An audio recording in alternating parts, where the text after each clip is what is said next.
We are going.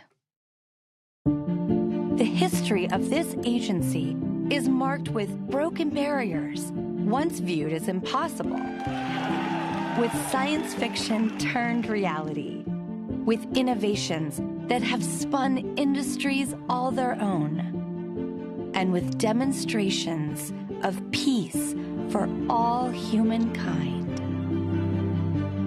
We soar in the skies of our home planet. We maintain a human presence just outside of gravity, and we touch points all across the solar system and beyond.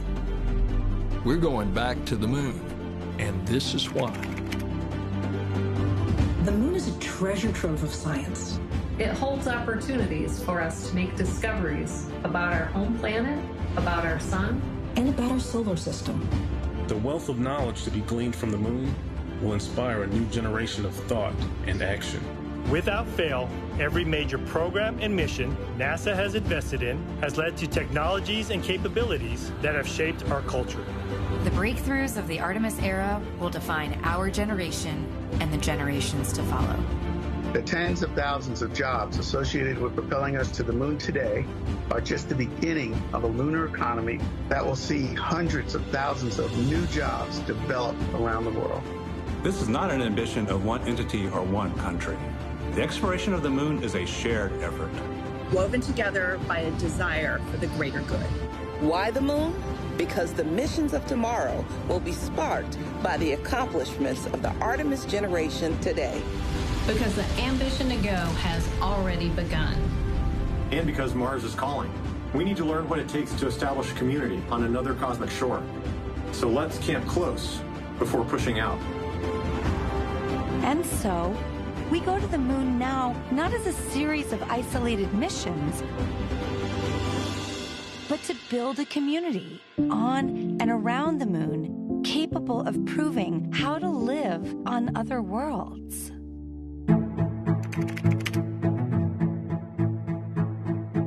We'll use the lessons from more than 50 years of peaceful exploration to send a new generation to the lunar surface to stay. We will anchor our efforts on the lunar South Pole to establish the Artemis Base Camp, positioning us for long-term science and exploration of the lunar surface. We will prove what it takes to assemble a complex ship in deep space.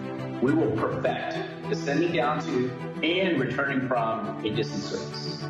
We will learn how humans can survive and thrive in a partial gravity environment. With improved spacesuit designs, mobile habitats, and with reconnaissance robots pre-positioning and relocating supplies.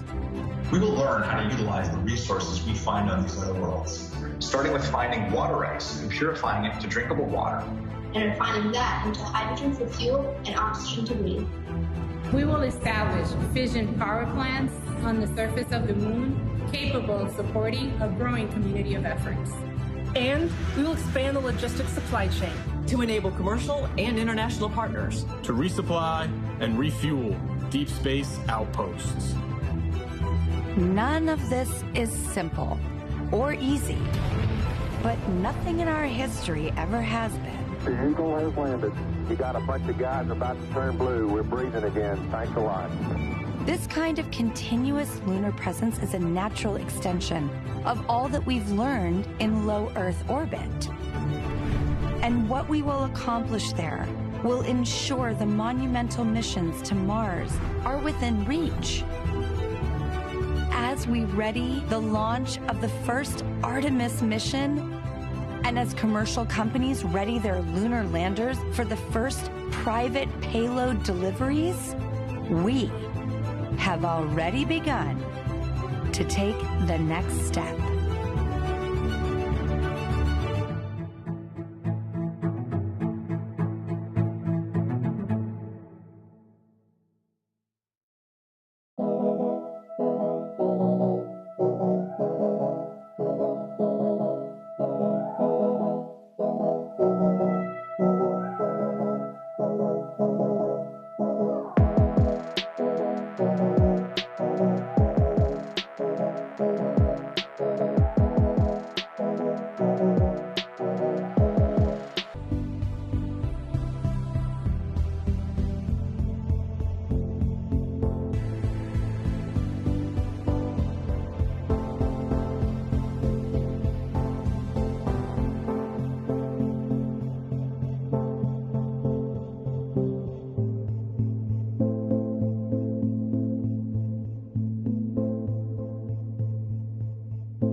landing a man on the moon and returning him safely to the Earth.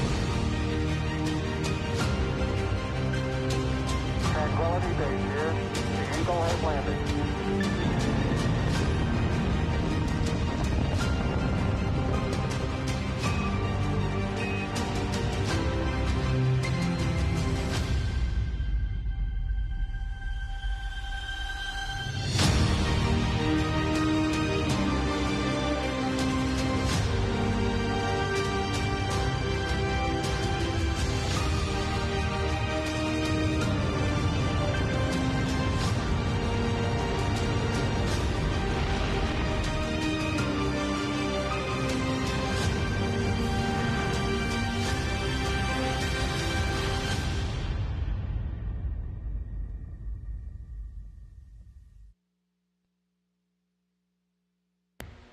Good morning and welcome to the Johnson Space Center in Houston, Texas. I'm NASA's Sandra Jones, and we're bringing you live coverage from Mission Control Houston of the upcoming Outbound Trajectory Correction Burn, or OTC-1 burn, following the historic launch of the Space Launch System from the Kennedy Space Center in Florida just hours ago.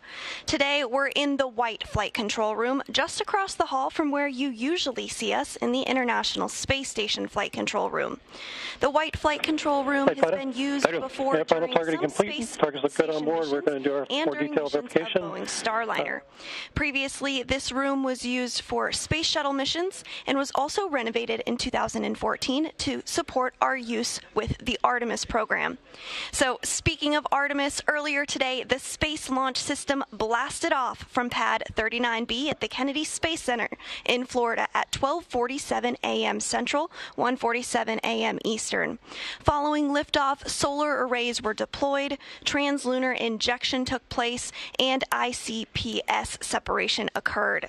Since then, Orion has been in a coast phase. So let's take a quick look at a replay of that spectacular launch happening just hours ago. The vehicle at 128 miles per hour. Hearing good control on the roll from teams in Mission Control Houston. All good calls so far. Now 30 seconds into the flight of Artemis I. First milestone will be for the vehicle to pass through max Q at about 1 minute and 9 seconds into launch. This is the greatest period of atmospheric force on the rocket.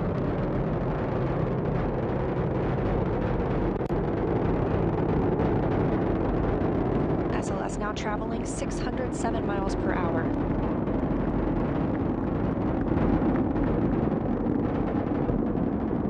You're looking at 8.8 million pounds of maximum thrust. Quiet here in the loops in Mission Control.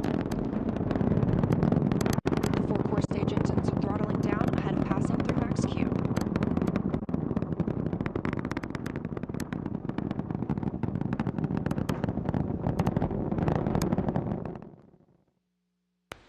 And there you saw it, that beautiful launch in the wee hours of the morning with SLS lighting up the Florida Space Coast. Now, on your screen today, you see today's flight director, Rick LeBrode, who stepped in and is leading the team now, following Judd Freeling, who led the team during the ascent portion of the Space Launch System. Now, during liftoff, SLS produced 8.8 million pounds of thrust, propelling Orion toward what will be more than a 1 million mile journey to the moon and beyond in an elliptical orbit before heading back to Earth. Now that Orion is on the way to the moon following translunar injection, the next major milestone is the Outbound Trajectory Correction, or OTC-1 burn. This burn will fine-tune Orion's path to the moon and will perform a critical checkout of the Orbital Maneuvering System, or OMS engine, which is the main engine on the European Service Module. The outbound leg of the Artemis I mission is the portion between translunar injection and distant retrograde orbit insertion, which will take place later in the mission. This outbound trip will take several days, during which time engineers will evaluate the spacecraft's system.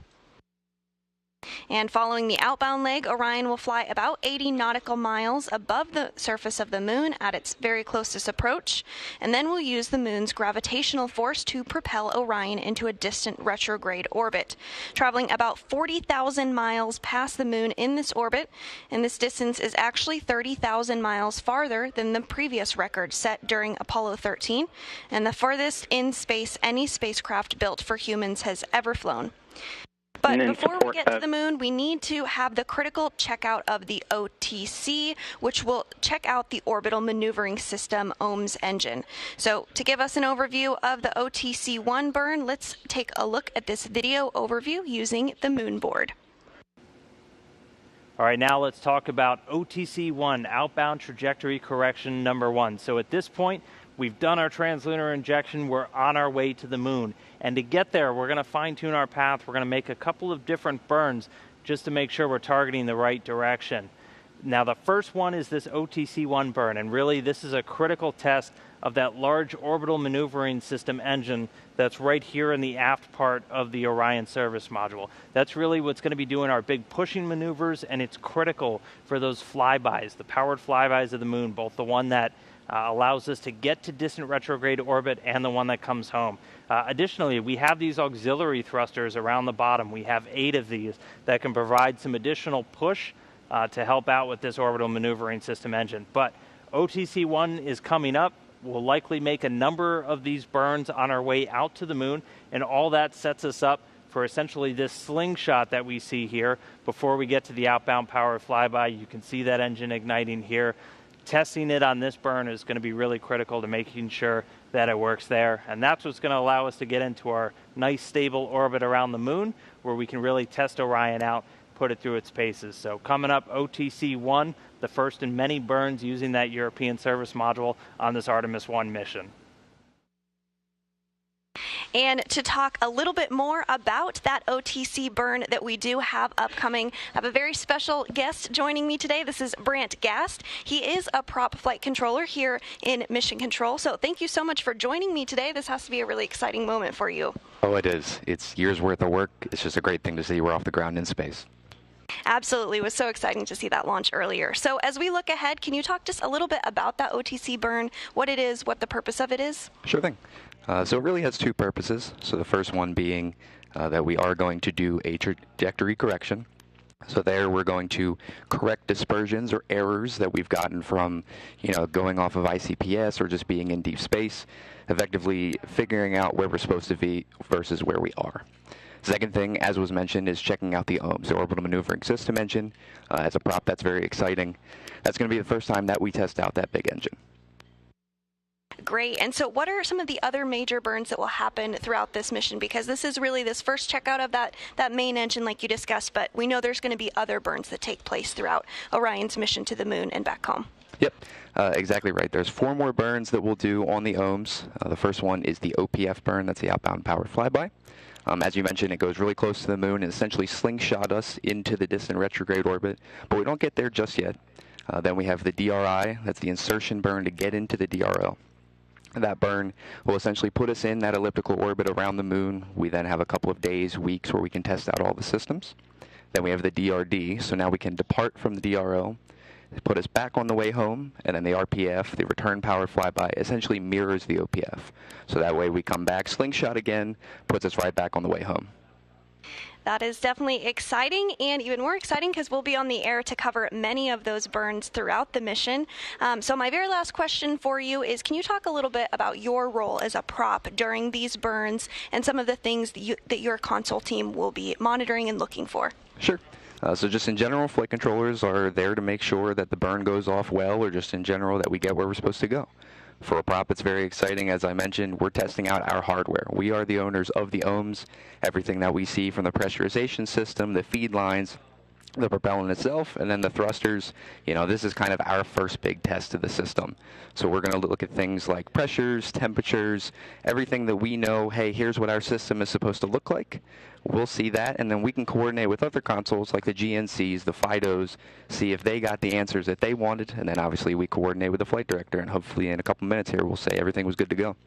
Yep, very exciting indeed. We're about 21 minutes away from OTC-1, so I'll let you get back to it. I know you have some exciting work to do ahead of that burn, but thank you so much, Brant, for joining me, and good luck on that burn. Excellent. Thank you very much for having me.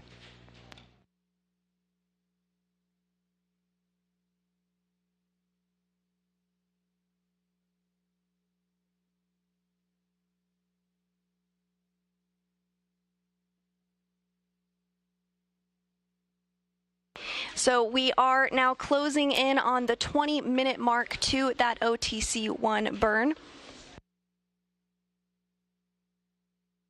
Now, the OTC-1 burn, as Brant mentioned, includes a checkout of the orbital maneuvering system engine. The OMS engine is the main engine on the European service module and is located on the bottom of the service module.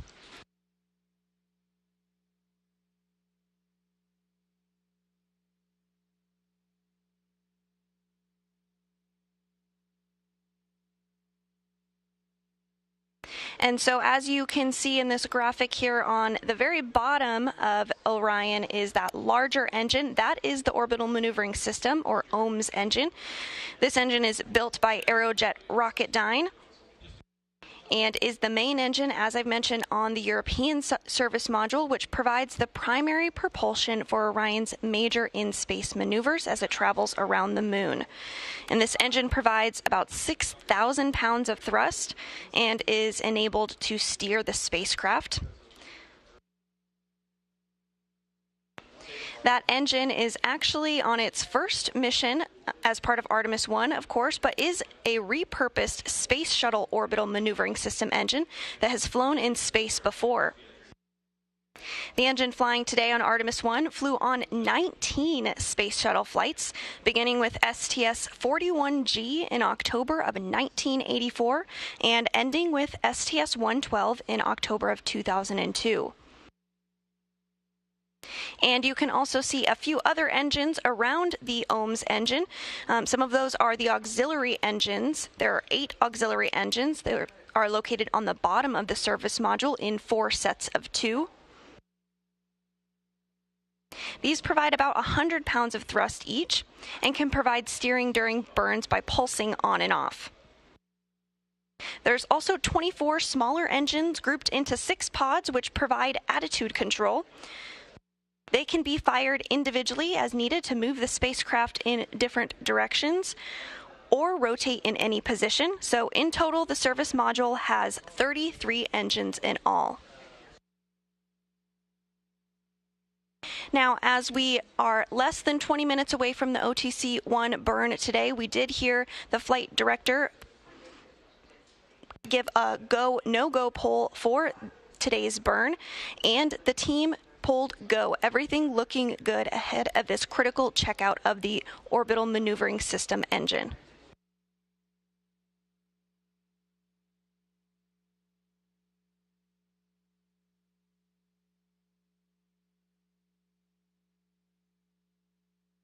Now, this burn will be relatively short, lasting about 16 seconds long. But the OMS engine can fire for as long as 16 minutes for certain burns.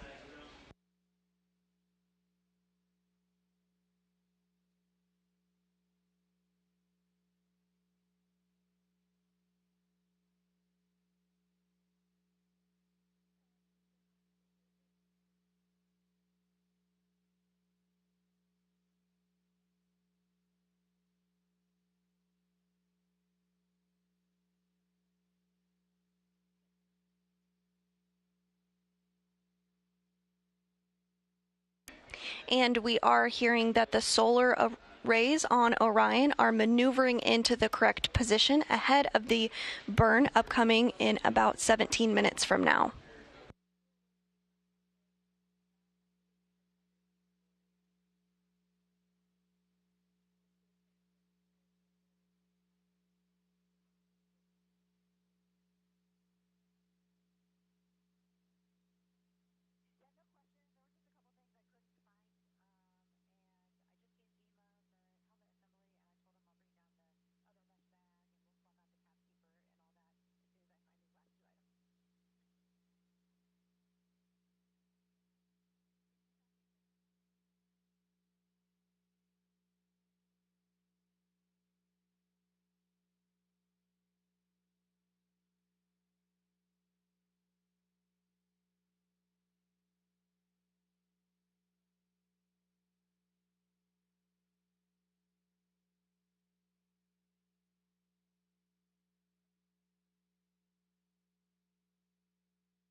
At this hour, we are now 7 hours and 28 minutes since Orion lifted off, and Orion is 40,695 miles away from Earth and 181,000 miles away from the Moon.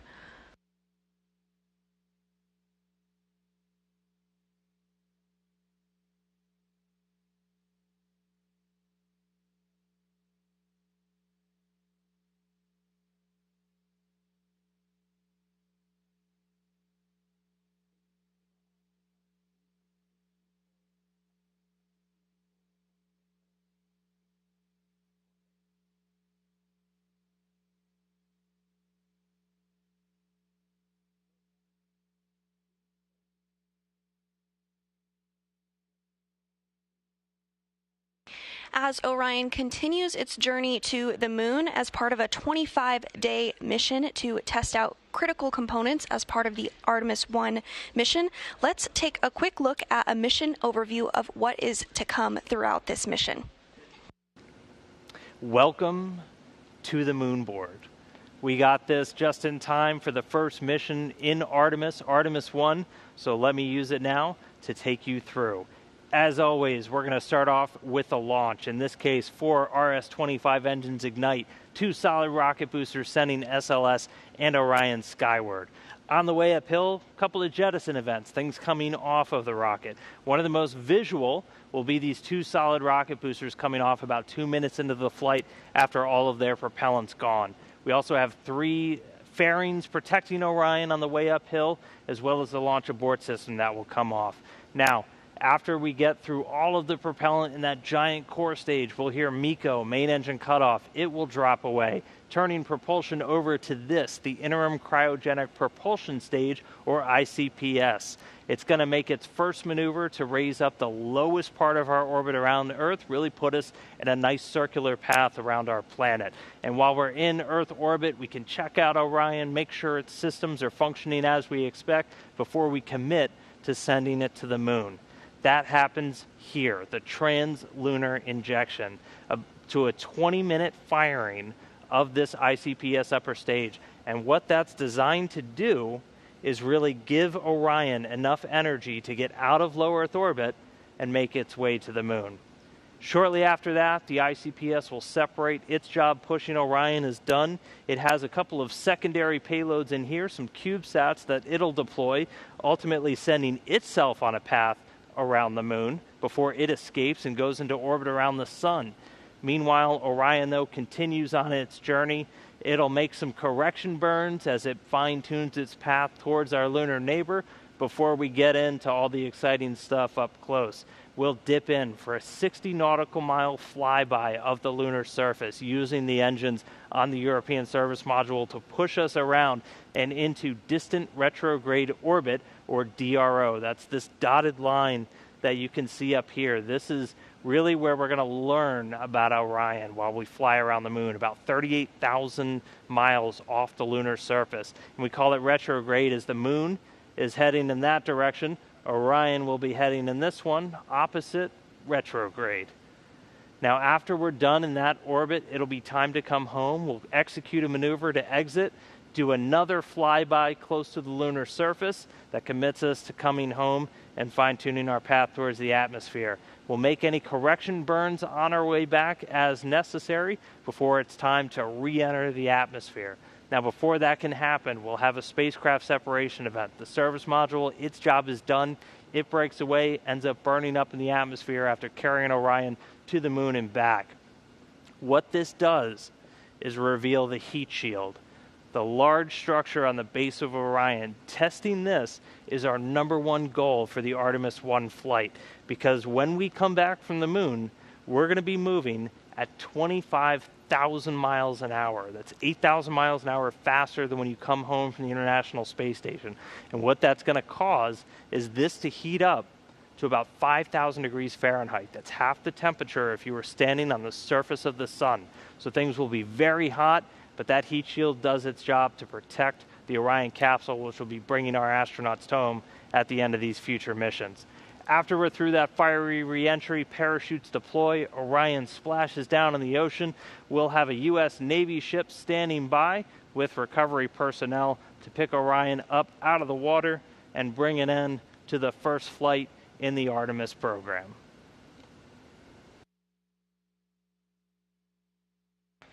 And there was an overview of what is to come and a little bit of what has already happened in the mission so far. Again, we lifted off from the Kennedy Space Center in Florida about 7.5 hours ago. And at this hour, we are nearing less than 10 minutes away from the OTC-1 burn. That OTC-1 burn includes a checkout of the Orbital Maneuvering System, or OMS engine. And this OMS engine is the main engine on the European service module, located on the very bottom of the service module.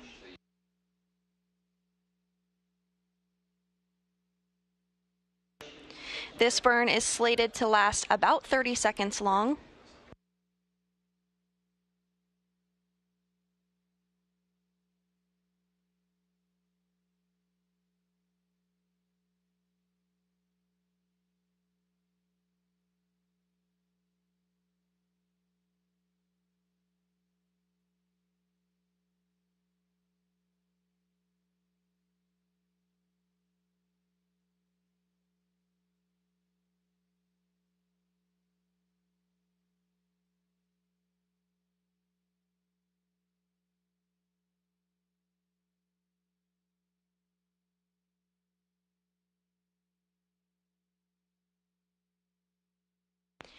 And as we approach the OTC-1 burn less than 10 minutes from now, Orion is maneuvering into the proper attitude in preparation for this burn. Earlier, the solar arrays did a very similar maneuver. And before that, the flight director pulled the team here in Mission Control, and all were a go for today's burn.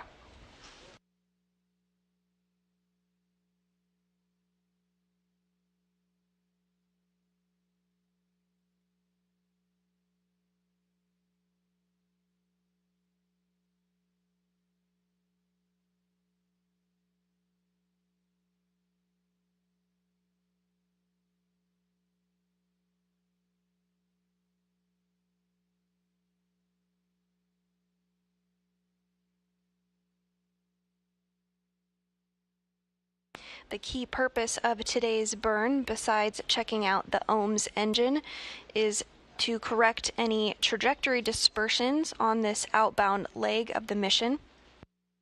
The outbound leg of the Artemis I mission is the portion between translunar injection, which occurred earlier today, and distant retrograde orbit insertion, which will take place a little later in the mission. Flight GNC.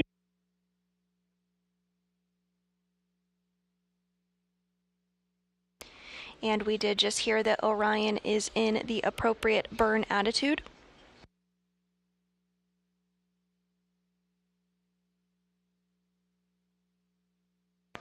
Everything continuing to proceed smoothly ahead of today's OTC-1 burn, 7 minutes and 30 seconds from now.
We're now less than 6 minutes away from the OTC-1 burn, which will provide a critical checkout of the Orbital Maneuvering System engine, or OMS engine. It is located on the very bottom of the service module there. You see it on your screen there, located at the very bottom. It's the larger of those engines you see. Today's burn will last less than 30 seconds. Rather right around 30 seconds, but burns can occur with this engine that go up to 16 minutes in length. This OMS engine is the main engine on the European service module and is used to provide primary propulsion for Orion's major in-space maneuvers. The engine will provide about 6,000 pounds of thrust and is equipped to steer the spacecraft and can be used in some abort cases as well to safely return Orion to Earth.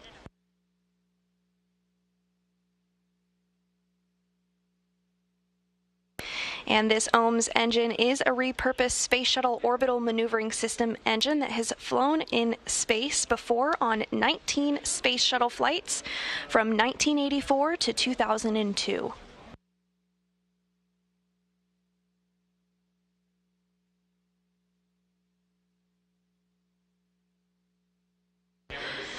We're now about 4 minutes and 30 seconds away from the start of today's burn.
Less than 3 minutes until the start of today's OTC burn, which will provide a critical checkout of the Orbital Maneuvering System, or OMS engine, of the Orion spacecraft following its liftoff from the Kennedy Space Center in Florida 7 hours and 42 minutes ago.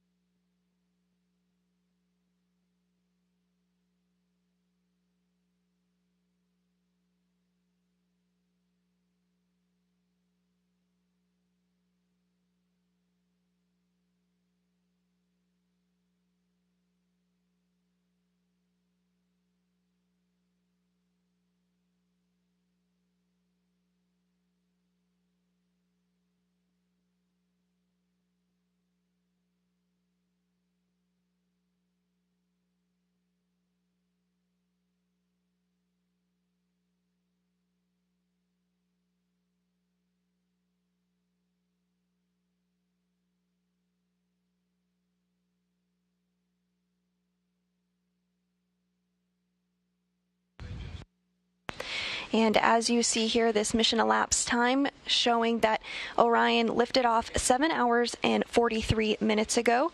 Still in the beginning part of its journey, as this is a 25-day mission with a splashdown targeted for December 11th. But right now we're about a minute and 20 seconds away from the outbound trajectory correction burn, which again is a critical checkout of the Orbital Maneuvering System engine, or OMS engine. This burn is slated to last about 30 seconds, and everything is still go for today's burn.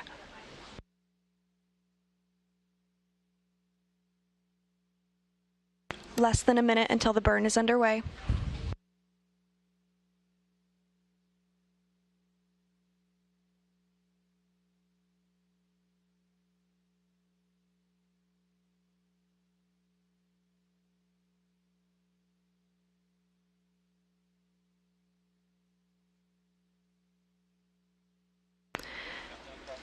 30 seconds until burn starts.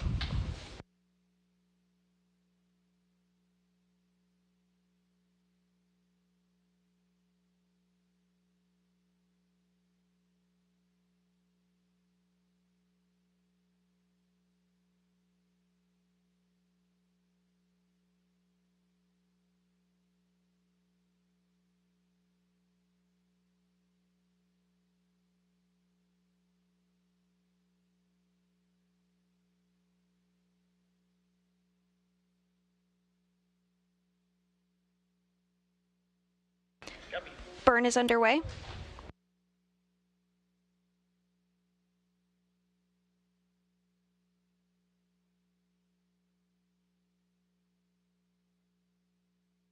Hearing good engine performance.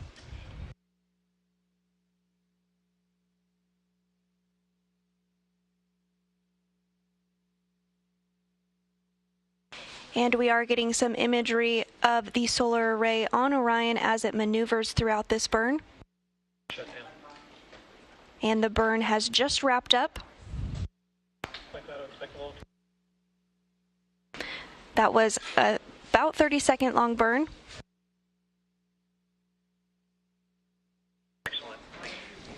And we did hear good calls from the team here in Mission Control, good performance from the Orbital Maneuvering System engine, the main engine on the European Service Module.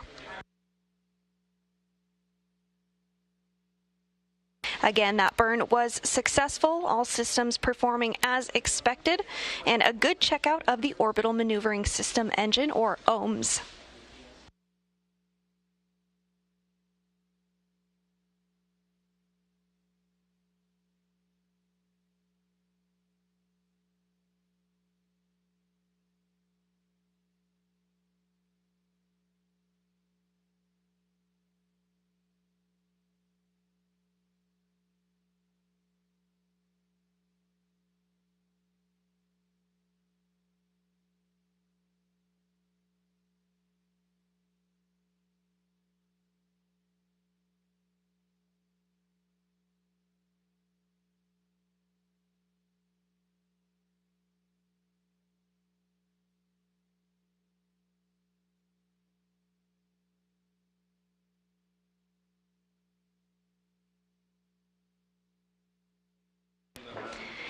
And with a successful burn and checkout of that OMS engine, that will wrap up our coverage of today's burn. But don't go too far, as we'll be back on the air here shortly to cover expected Earth views from Orion during this outbound coast to the moon.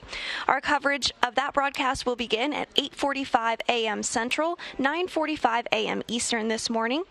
And we do expect those live views possible a short time after coverage begins.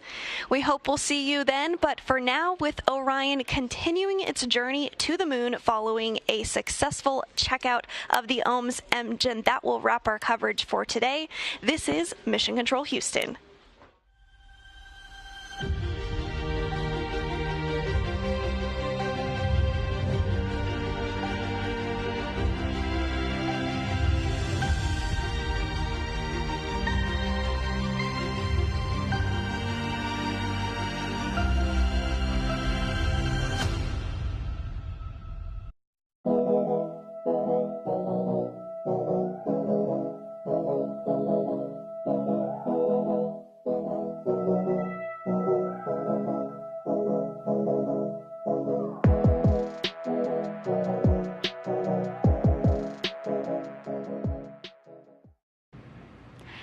Years after we last left footprints on the moon, NASA's Artemis I is our first bold step towards getting us back there and pushing us farther than we've ever been before.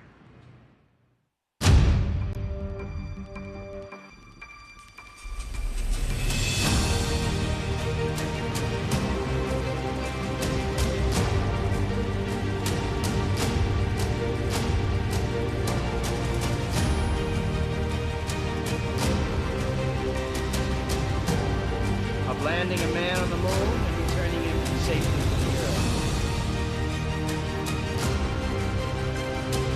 Tranquility Base here. The Eagle has landed.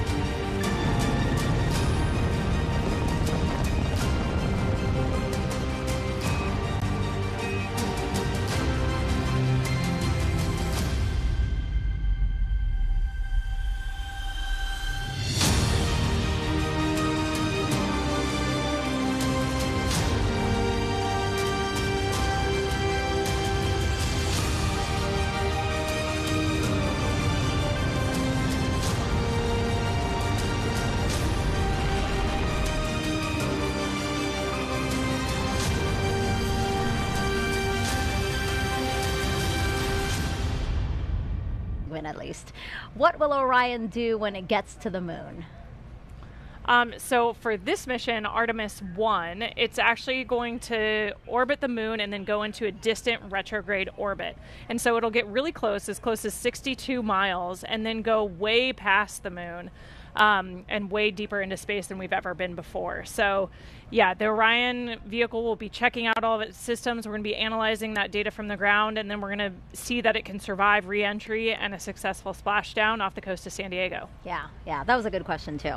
Okay, well again, just keep those questions coming. You know, we're entering into this launch window, and we do have time, so we'd love to hear from you, and we'd love to try at least to answer most of your questions. So you've been hearing throughout the broadcast all the different science that returning to the moon will enable us to do. So there's actually something called the Prime 1 mining experiment, and that's going to robotically look for ice and other resources below the lunar surface. NASA's first polar resources ice mining experiment, also known as Prime 1, will robotically look for ice and other resources below the lunar surface.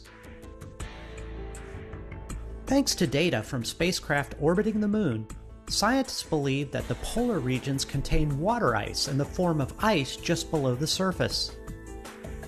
With the right technologies, that ice is a game-changing resource that can be mined and used to produce propellant and breathable oxygen for future explorers. Under NASA's Commercial Lunar Payload Services Initiative, the agency selected intuitive machines to fly and land Prime 1 on the moon's south pole. Prime 1 will land near the Shackleton crater to drill into the lunar soil in an area that could contain water ice. Prime 1 is made up of two instruments, Trident, the regolith and ice drill for exploring new terrain, and M-SOLO, the mass spectrometer observing lunar operations. Trident will drill up to 3 feet into the lunar surface, extract lunar soil, and bring it up to the surface. Trident drills to its maximum depth in multiple phases, stopping at different increments. As it reaches each desired depth, it will pause and retract the drill string to deposit lunar soil on the surface for analysis. This is where M-SOLO comes in. M-SOLO is a commercial off-the-shelf mass spectrometer modified for spaceflight. It will evaluate the chemical elements and compounds released from the lunar soil for water and other chemical compounds. Trident will then proceed to the next specified depth and repeat the process until samples at all desired depths have been analyzed for water. If no ice is found where Prime 1 lands, NASA will still collect valuable information about drilling into the lunar soil for a future mission. NASA's Viper, the Volatiles Investigating Polar Exploration rover, will use Prime 1 technology on a mobile robot that will navigate the moon's south pole searching for additional resources. Prime 1 data will help NASA assess lunar resources to inform future Artemis missions and a robust human presence on the moon.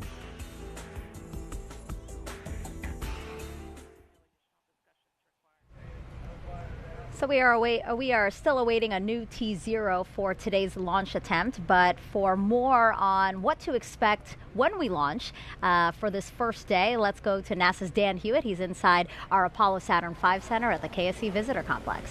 Hey, thanks, Megan. Everybody, welcome back to the moon board. There's a lot of people here in the complex. I just heard a woo-hoo.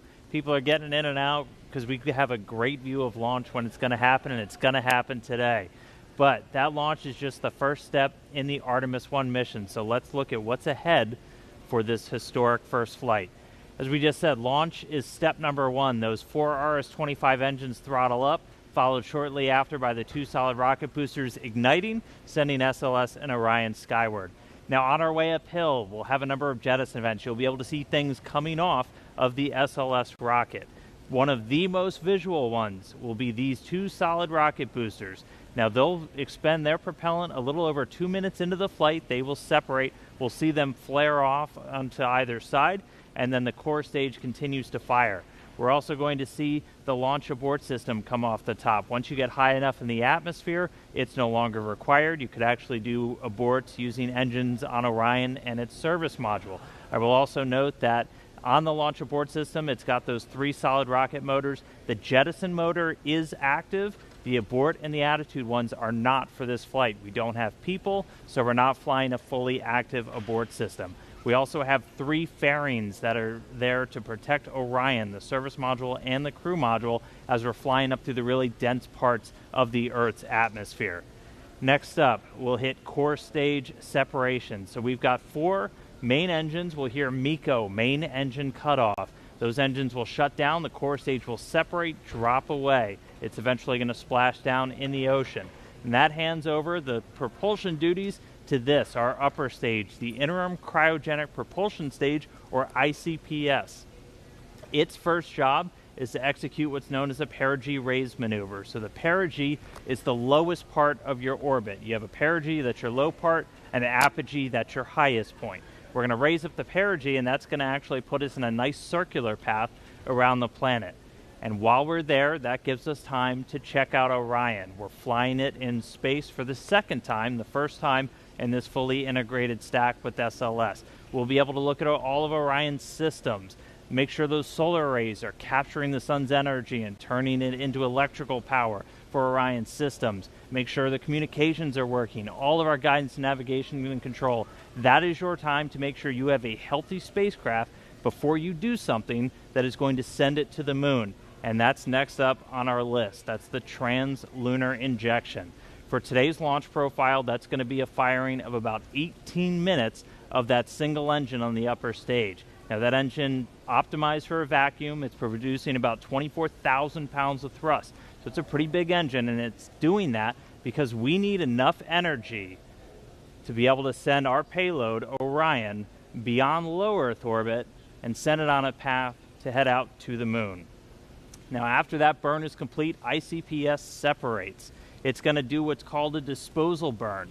So it's going to send itself on a path from Earth around the moon and slingshot out into what's known as a heliocentric orbit. So it's going to completely leave the Earth-Moon system and go into orbit around our sun. But after it separates, propulsion duties get handed over to this, the European Service Module. And it's got a couple of different engines that it's going to be using, and we're going to be testing those out just on day 1. We're going to do what's called the Outbound Trajectory Correction Burn 1. And we'll do a couple of these trajectory corrections as we're flying out to the moon, but that first one is that first critical test of this large engine, the Orbital Maneuvering System engine. That's the one that has the most thrust, generating about 6,000 pounds of force in a vacuum, and that's what's going to be doing a lot of our maneuvers, or giving us that pushing power as we do these maneuvers around the moon to enter into what's known as distant retrograde orbit, or DRO. And that's this dotted line that you see around here. Now, we call it distant basically because of the distance we're away from the moon. We're about 40,000 miles, a little bit less, off the lunar surface. And then we call it retrograde because the moon orbiting planet Earth in this direction, going in a counterclockwise fashion, we're going to be entering into a clockwise orbit around the moon, opposite retrograde. Now, to do that, we're going to get in close. We're going to dip in off the lunar surface. We're going to be about 80 miles, 80 statute miles off the lunar surface as we do this outbound powered flyby. Again, the major thrust coming from that Orbital Maneuvering System engine. After we do that, we'll do a final maneuver to actually go into that distant retrograde orbit, that DRO. Now, why DRO? Why are we not just going around the moon and coming back on like a free return trajectory, which we did on some of the Apollo missions? Well, in DRO, it's a very stable orbit. It doesn't require a lot of fuel to maintain that area around the moon. So it gives you a lot of time to really test the spacecraft. If you followed with any launch of a new spacecraft, you know there's only so much testing you can do on the ground. Once you actually put all of that hardware in space, in the environment that it's going to be operating, hundreds of thousands of miles away from Earth, you're going to learn things you didn't even realize about everything from communications, the life support systems, the thermal control. Everything on a spacecraft needs to get put through its paces in this environment before we put people on board, and that's why we're heading out to DRO. Eventually, though, it's going to be time to come home, and we will do a DRO departure maneuver. This, again, firing up that Orbital Maneuvering System engine and others on the service module, and this is what's going to commit us from leaving the moon and heading on back towards Earth. We'll dip in once more close off the lunar surface, slingshot and use the lunar gravity to do this return-powered flyby. And then, similar to the way out, we can make correction burns as we kind of fine-tune our path back towards the Earth. And then it's time for re-entry. A couple of things happen before that. One of the really critical ones, spacecraft separation. We're going to detach the European service module shortly before re-entry. Its job largely done. That burns up in the Earth's atmosphere and reveals on the crew module the heat shield. I circled it earlier. This is goal number 1 of the Artemis mission. Artemis I mission is testing this heat shield at lunar return velocities, because when we make that trip around the moon and we come back, we are going in speeds of excess of 20,000 miles an hour. So when we slam into the Earth's atmosphere, it's going to heat that thing up to more than 5,000 degrees Fahrenheit. For the Artemis I profile, we're going to do what's known as a skip re-entry. So basically, you can come in too shallow and skip off the atmosphere, too narrow, and you're going to do what's known as a ballistic entry, which really heats things up. We're going to do kind of a mix where we're going to skip once off the atmosphere, and that we're still going to get the heat, but that helps to reduce some of the G loads on the crew. Once you're through that, you get to parachute deploy. There's 11 parachutes in total that are going to slow Orion down before it splashes down. We're going to be going from 20,000 miles an hour to about 300 miles an hour before those parachutes deploy, and then they do a final job of getting it in the water in the South Pacific. We've got these big orange balloons. That's an uprighting system, so even if Orion landed in the water upside down, those can inflate, and they put us back upright into what's known as stable 1. That's where you want your spacecraft to be, nice and upright in the water, especially if you're an astronaut in there floating. Now, we also have a large U.S. Navy ship with a big bay that's going to basically come up and swallow Orion into its deck, and you've got a couple of other assets in the area to help recover hardware, the forward bay cover, parachutes, things like that. But that's scheduled to happen 26 days after a launch today. So that's 26 days from liftoff here in Florida around the moon to a splashdown in the Pacific, and that will be the first mission in the Artemis program, the farthest we've ever sent a human-rated spacecraft in history, and just the first step before we put people on board. So that's a look at everything still to come. We're counting down to that launch. I'll send it back over to Megan and the team at the host desk, guys. A very comprehensive look at that. Thank you so much, Dan. If you're just joining us, welcome to Kennedy Space Center and our live coverage of Artemis I, an uncrewed flight test that will return us to the moon in nearly 50 years. But you know, some might ask, why the moon? Well, here's why. We are going. The history of this agency is marked with broken barriers, once viewed as impossible, with science fiction turned reality, with innovations that have spun industries all their own, and with demonstrations of peace for all humankind. We soar in the skies of our home planet. We maintain a human presence just outside of gravity, and we touch points all across the solar system and beyond. We're going back to the moon, and this is why. The moon is a treasure trove of science. It holds opportunities for us to make discoveries about our home planet, about our sun, and about our solar system. The wealth of knowledge to be gleaned from the moon will inspire a new generation of thought and action. Without fail, every major program and mission NASA has invested in has led to technologies and capabilities that have shaped our culture. The breakthroughs of the Artemis era will define our generation and the generations to follow. The tens of thousands of jobs associated with propelling us to the moon today are just the beginning of a lunar economy that will see hundreds of thousands of new jobs develop around the world. This is not an ambition of one entity or one country. The exploration of the moon is a shared effort, woven together by a desire for the greater good. Why the moon? Because the missions of tomorrow will be sparked by the accomplishments of the Artemis generation today. Because the ambition to go has already begun. And because Mars is calling. We need to learn what it takes to establish a community on another cosmic shore. So let's camp close before pushing out. And so, we go to the moon now, not as a series of isolated missions, but to build a community on and around the moon capable of proving how to live on other worlds.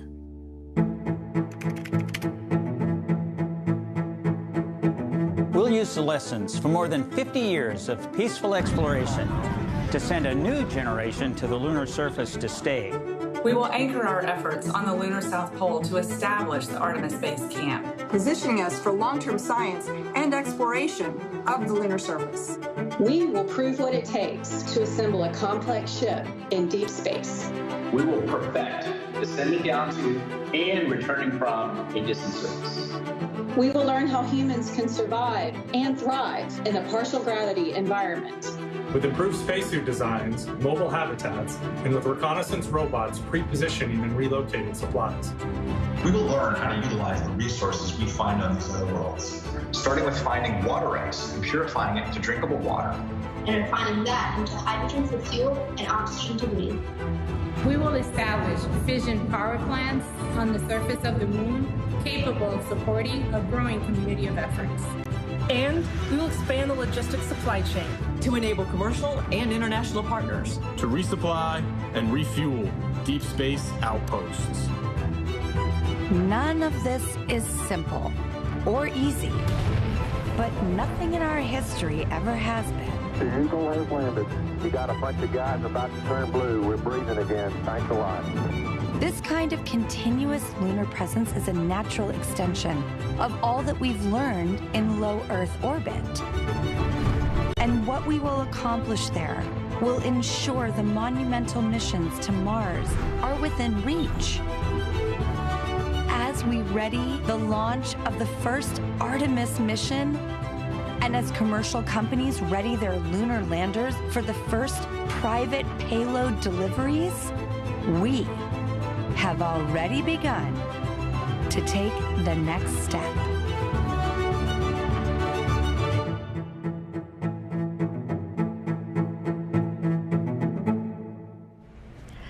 Throughout this launch broadcast, our NASA's Leah Martin has been introducing us to people over at the Kennedy Space Center Visitor Complex who have come out for hopefully the maiden voyage of Artemis I. People from near and far, young and old, just really excited to hopefully see this historic flight. So now she's joined by somebody else who has a really interesting story. Leah, tell us about it. Megan, I think one of the most exciting things about being here tonight is being with people who are like-minded, who have such a strong tie to the history of our nation's space program and their love of spaceflight. And I actually struck up an amazing conversation with Scott here, and you were telling me about the special tie that you have to tonight's launch as well. Oh, yeah. I literally grew up with NASA. My father went to work with the NACA before NASA. Went to work for Dr. von Braun, followed him over to Marshall Space Flight Center, and became, when it became NASA. He worked on the Jupiter C, Redstone, Saturn I, Saturn V, and then because of that, he brought me here to see Apollo 11 launch. So that was my first launch. I was 5 years old. I loved it. Still remember the sound. That's about all. And then years later, through my flying career, I was able to bring my sons back with my friends that flew the shuttle, and they saw 5 launches and 4 landings. But basically, I wanted to be here. I was here for the first moon launch, the last moon launch back when Uncle Gene Cernan, our family friend, went to Apollo 17. So I wanted to be here for this because it's kind of in our family, in our blood. And hopefully I'll be around for the next one when we go and land again. So that's incredible. So you have NASA actually in your DNA, grew up with the program. Yeah. I knew most of the German scientists. The kids sat in our lap, Dr. Ernst Stirlinger, and my father flew with von Braun because he was a general aviation pilot as well. So they'd get off work and fly. And they were in Life magazine together. National Geographic. So it was fun. I literally got to knew Al Shepard, all the Mercury, Gemini, Apollo guys, and it was an honor. I would have loved to have been an astronaut, but I went a different route, and but I can still come here and see them. We can, and we're so grateful, so thrilled to see you here tonight, and so excited that you will be able to actually compare the last launch and the sound of the last one with the one tonight. It's absolutely going to rock the sky. I want it to be even louder. I want to feel it. Yeah. Thanks so much for joining us tonight. It's been an honor to meet you, and Megan, we're going back to you. Leah, thank you so much for sharing that. That was such a fun story. Here we are now at Space Center Houston. This is a live look inside of the visitor center there. Lots of people hoping to see the launch today. I love this guy in the front with his NASA shirt representing. And again, just seeing children and young and old, just all these people who feel captivated and are excited about our next giant leap into deep space. So glad to have them here. Oh my gosh, I love this. Yeah, the team in Marshall and Huntsville there is always ready for their shot, waving their flags. They're super pumped. That's the home to the SLS program office, so they have a dog in the fight tonight, seeing Artemis launch for the first time. Is that an inflatable astronaut in the center? Do you see that? I think somebody is dressed up as an astronaut. Look at that. Yeah, they're representing. Ready to go. I love this. Yeah, I'm so glad that they're there. Again, these visitor centers are closed to the public, but you know, the people there decided to hold a watch party. And look, that's our exciting friends in to see. Germany are ready for us this time. I know, they clapping. anticipated the delay. They look pumped and ready to go. So these are employees of Airbus. Airbus is the main contractor for the European Space Agency, and together they provided the European service module for the Orion spacecraft. So really, we should be applauding them. They shouldn't be applauding. Thank you so much, guys, for your contribution to the program, and can't wait to see Orion and SLS launch. Okay, so now let's head back over to Daryl Nail over with the launch team so we can hear any updates about a new T0. Yeah, Megan, thank you. And a clearer picture is starting to emerge as the launch team now reports out that they only have a few minutes left of work to do before they're ready to pick up polling. And we're also hearing that some of that polling, which kicks off with the mission management team, is also now just about 3.5 minutes away. Now, we are currently still in that hold. But the launch team, NASA's test director, is continuing to move the team forward. We've wrapped up work on the upper stage and the lower stage. You're looking now live inside Firing Room 1, where Launch Director Charlie Blackwell Thompson is overseeing her launch team. We've had a number of delays that have put us off the T0, but we are starting to track to a T0 close to around a quarter till, top of the hour. But we do need to have some polling that takes place. I'm pausing now because I'm listening in to the teams as they communicate.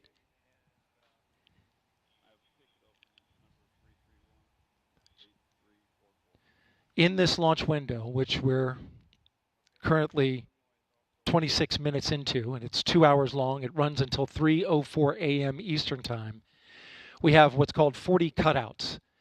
And in those cutouts, they range from about a second to about a minute. These are times where they can't launch. These cutouts must be accounted for when determining a new T0.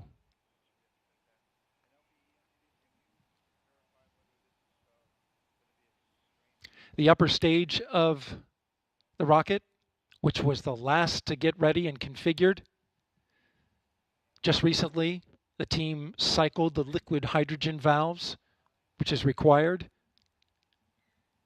and they are currently working on the LO2 valves, liquid oxygen valves in the upper stage. That work is almost done.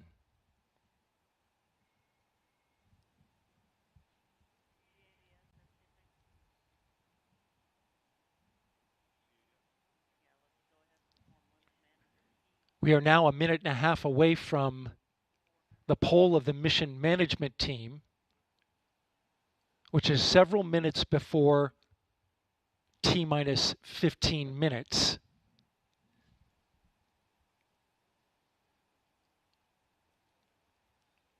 When that poll starts, we'll get a clearer picture of our T0.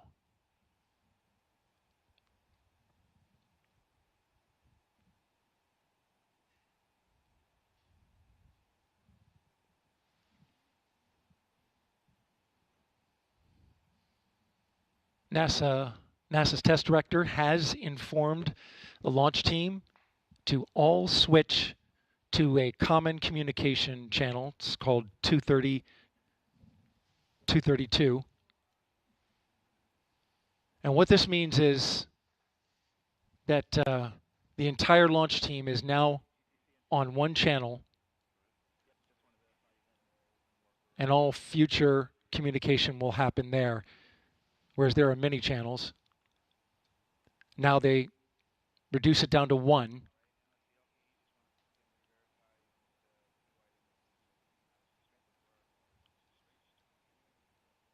Just heard from NASA test director Carlos Monge. I'm sorry, Jeff Spaulding. Jeff Spaulding's on. They swapped out. There are currently no constraints to launch. Great news. Again, no constraints to launch. And they're getting ready to pick up with a poll to determine readiness for launch.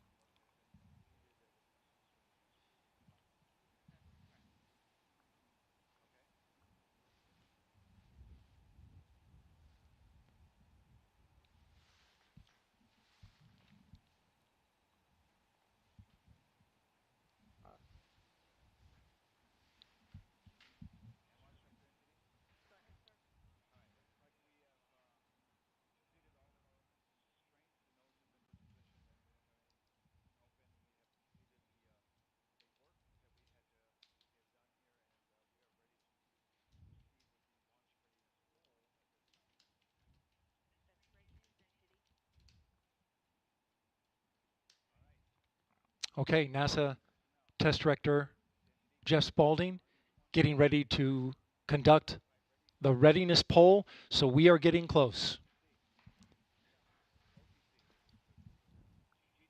We're going to pull up the audio now so that you can listen in.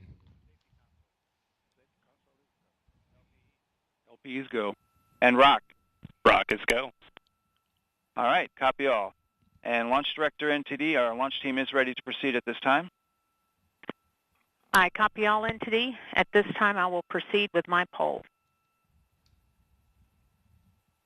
And attention on 232, this is the Launch Director performing the final poll for launch. Verify no constraints and go for launch.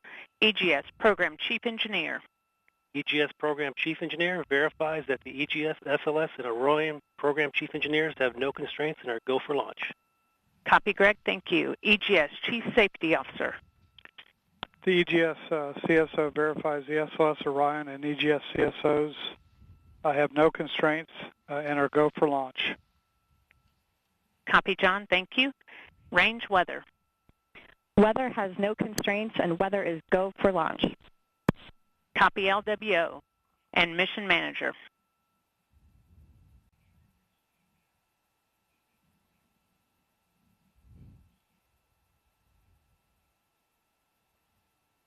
And Mission Manager, Launch Director. Launch Director, Mission Manager on 232. The mission management team has been polled. You have a go to proceed with terminal count and launch of Artemis I. I copy all. Thank you. And NTD, Launch Director. Go ahead, Launch Director. Yes, sir. On behalf of all the men and women across our great nation who have worked to bring this hardware together to make this day possible, and for the Artemis generation, this is for you. At this time, I give you a go to resume count and launch Artemis I. Copy, Launch Director, and thank you.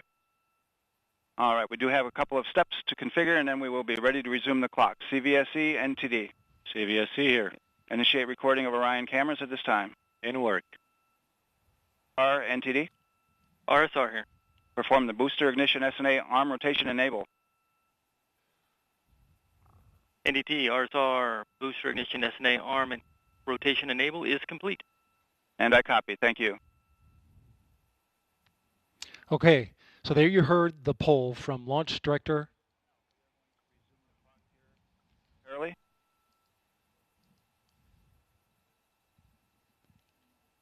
Getting ready to get that new T0 time.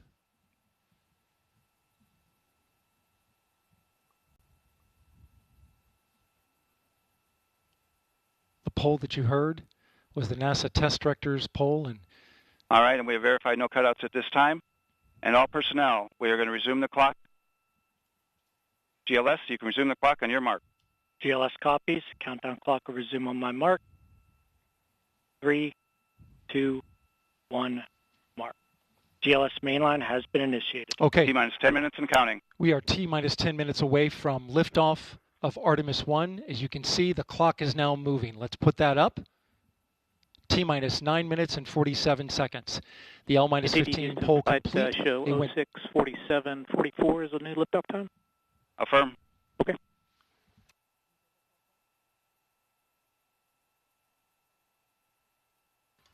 Oh, 1:47:44, 1:47 a.m. Eastern Time and 44 seconds.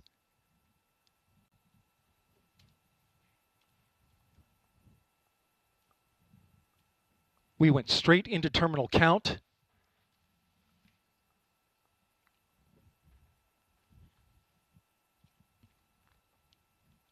Liftoff now 9 minutes away.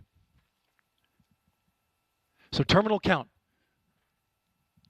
Control has been given over to the GLS, the ground launch sequencer, a computer and software that is doing all of the commanding and monitoring of the Space Launch System.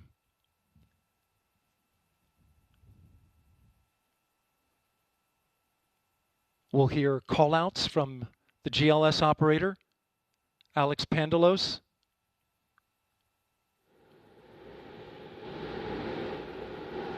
As well as NASA Test Director Jeff Spaulding.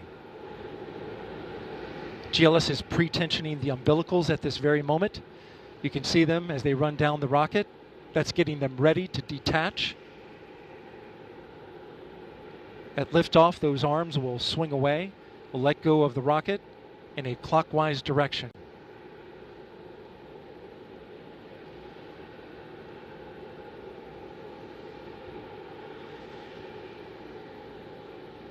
T-minus 8 minutes and counting.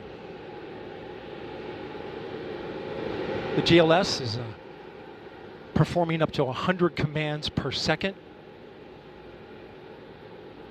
including configuring ground systems for power transfer to the rocket. GLS is turning on cameras, recording video inside and outside the crew module to collect data for engineers. Purging the aft skirt booster with high flow nitrogen. Clear out any hydrogen gas that may be there.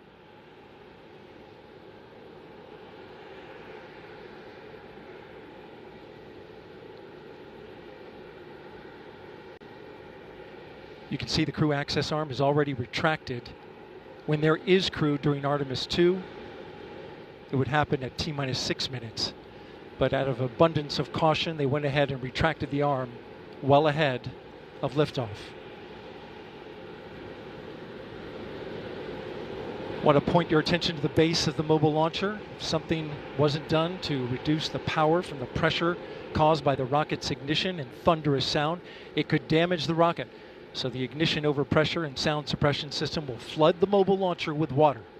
You'll see that sequence start at T-minus 17 seconds. Now coming up in less than 30 seconds, the ground launch sequencer will start bringing the high energy systems online, starting with core stage pressurization.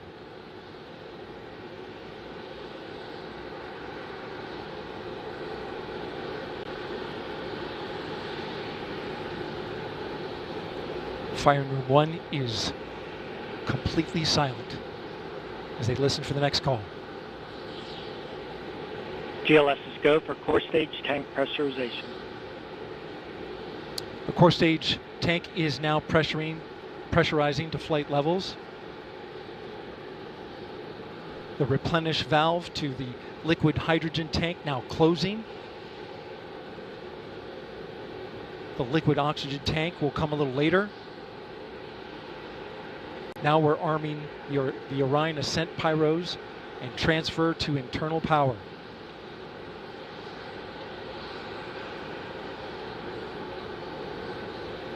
The launch abort system, or LAS jettison motor, is now armed. On this flight, the abort motor is inactive because there is no crew on board. Up next is the flight termination system, or FTS, which gives the Space Force the ability to destruct the rocket if it goes in the wrong direction. Let's listen in for that.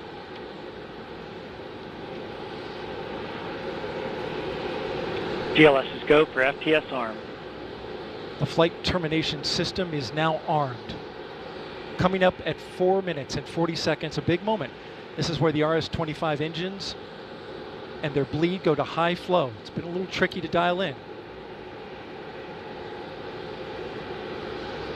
GLS is go for LH2 high flow bleed check.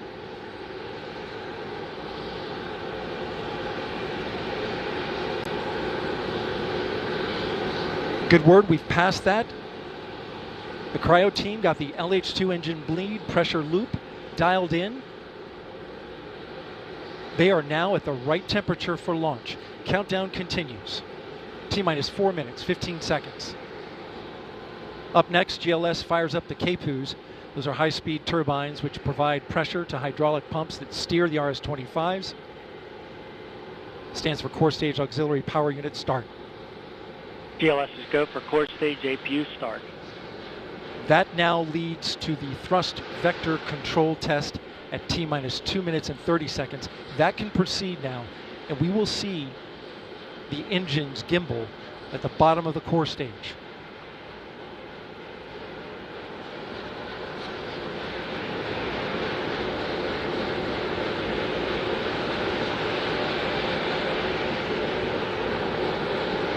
At T-minus 3 minutes and 10 seconds, you will hear the go for purge sequence 4. That's a helium purge of the 4 core stage engines downstream of the propellant valve, getting the air and moisture out.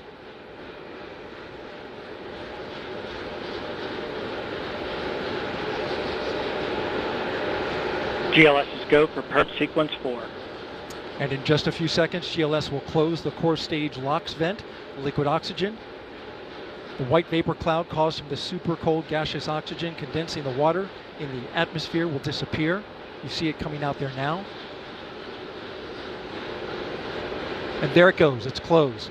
LOX vent closed, pressure rising in the core stage LOX tank to flight levels. Coming up in 15 seconds, look for that thrust vector control actuator test. Engines will gimbal.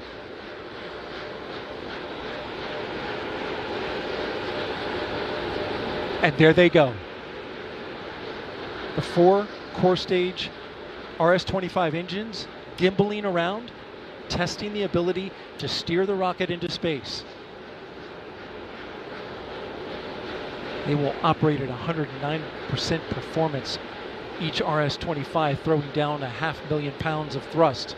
All 4, 2 million pounds. Altogether with the boosters, 8.8 million pounds of thrust. GLS is go for upper stage to internal power. Now the upper stage has gone to internal power. So power is removed from the rocket's upper stage, the ICPS, and it's been switched to battery power. The same milestone is coming up for the core stage at T-minus 1 minute and 30 seconds.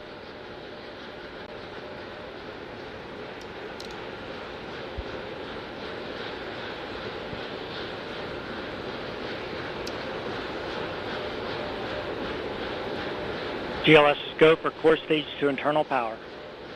The rocket's core stage, which houses the 3 flight computers, is now on battery power. So there is no more hold time available because there's no more margin on the batteries. So if we have a hold, we'd have to recycle back to T-minus 10 minutes and recharge those batteries.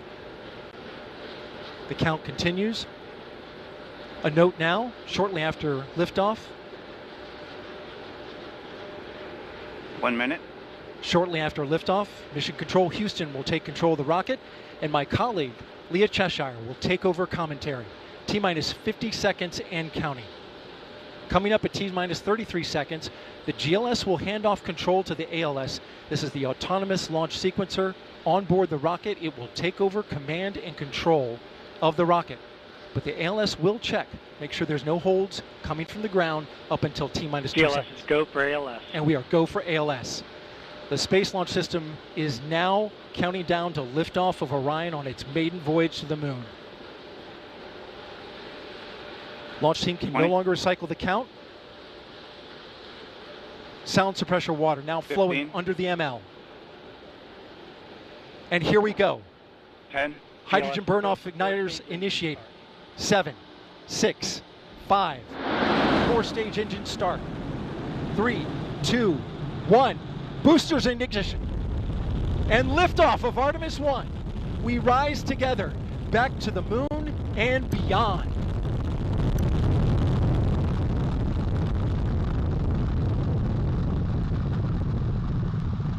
All 4 RS-25 engines on the core stage and 2 solid rocket boosters now propelling the vehicle at 128 miles per hour. Hearing good control on the roll from teams in Mission Control Houston. All good calls so far. Now 30 seconds into the flight of Artemis I. First milestone will be for the vehicle to pass through max Q at about 1 minute and 9 seconds into launch. This is the greatest period of atmospheric force on the rocket.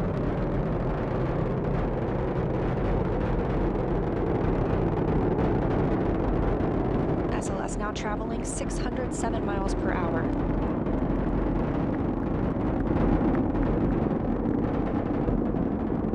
You're looking at 8.8 million pounds of maximum thrust. Quiet here in the loops in Mission Control.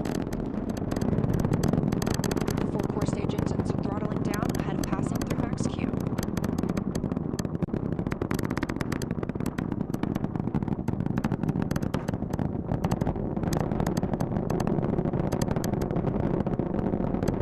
Now 1 minute, 21 seconds into the flight, traveling at 1,420 miles per hour. The 4 core stage engines are back at maximum thrust. The next major milestone will be for the solid rocket boosters to cut off and jettison at about 2 minutes and 11 seconds into the flight, so about 30 seconds from now. Again, quiet here in Mission Control Houston as teams continue monitoring the flight of Artemis I. We're now 16 miles downrange from the launch pad at Kennedy Space Center, traveling over 2,800 miles per hour.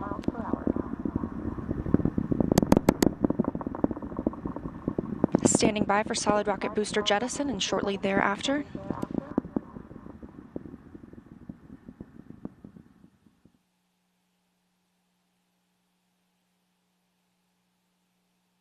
Confirmation that the solid rocket boosters have separated these 177-foot boosters. Now the core stage continues to power the flight of Orion, all 4 RS-25 engines firing, traveling over 3,400 miles per hour, 46 miles downrange. 2 minutes and 36 seconds into the flight. Hearing nominal calls here in Mission Control Houston. We've still got 4 good engines on the core stage. Next up, we'll be looking for the service module fairing to separate. This is 3 15 by 15 foot fairing panels, providing structural support, protecting the service module. Those will separate at about 3 minutes and 11 seconds into flight, and very shortly thereafter will be followed by the launch abort system separation. Just over 3 minutes into the flight of Artemis I, now traveling over 4,060 miles per hour, 83 miles downrange. We just had confirmation that the service module fairing has separated.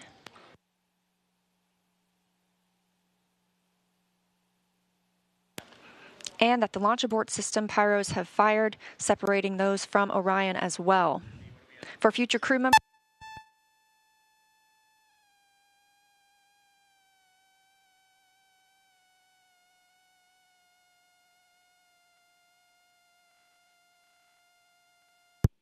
We just heard the call for 3-engine press, meaning if SLS were to lose an engine at this point in the mission, we could still achieve a nominal mission.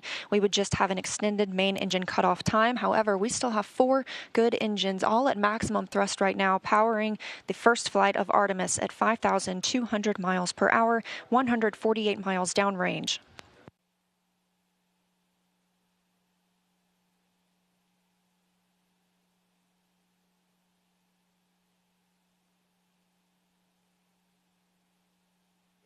We're 4 minutes and 16 seconds into the flight of Artemis I.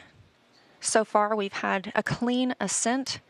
We saw those solid rocket boosters jettison about 2 minutes and 11 seconds after liftoff. Shortly after, we had the service module panels, fairings separate, as well as the launch abort system. The launch abort system was inert for this flight, except to perform this separation.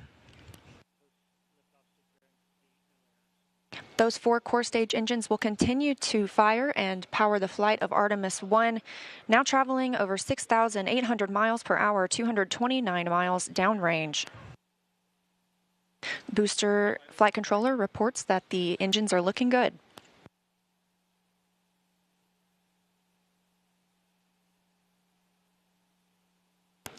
Our core stage main engine cutoff time is about 8 minutes and 3 seconds. We are now 5 minutes and 11 seconds into the flight, 7,656 miles per hour. Again, 4 good core stage engines, those 4 RS-25 engines. The last time those core stage engines flew, they were taking space shuttles to orbit, and now with upgraded capabilities, they're launching the future of human spaceflight.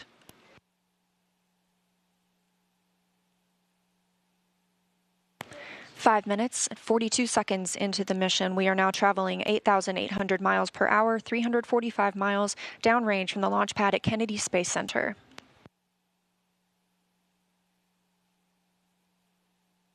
Again, we are anticipating core stage main engine cutoff at about 8 minutes and 3 seconds.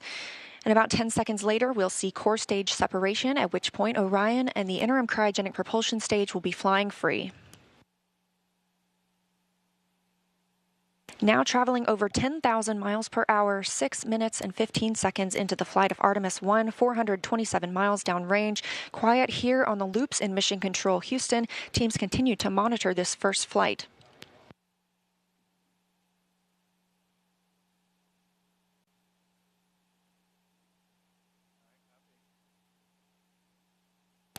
About a minute and a half now until that core stage main engine cutoff time. Our 4 core stage engines continue to fire maximum thrust.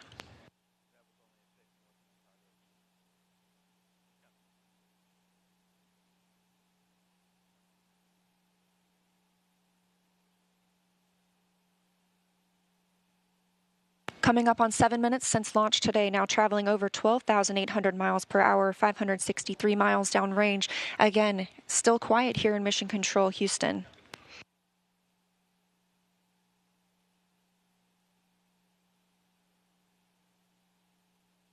As we prepare for main engine cutoff, the 4 RS-25 engines are beginning to throttle down.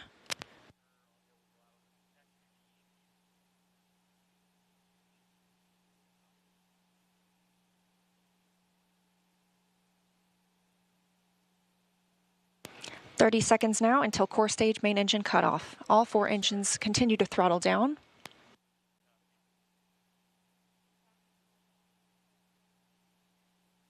Now 7 minutes, 45 seconds into the flight, traveling over 16,000 miles per hour. Continuing to hear good calls here in Mission Control Houston. We're standing by for core stage main engine cutoff.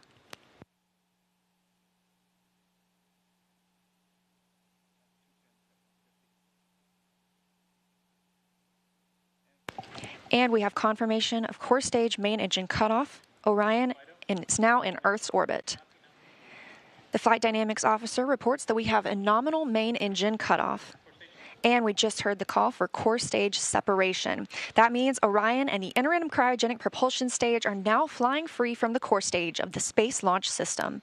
The next milestone will be solar array deploy approximately 18 minutes after liftoff. But before Orion stretches its wings, let's check back in with our friends at Kennedy Space Center and hear all about what it was like to hear the rocket roar off the launch pad.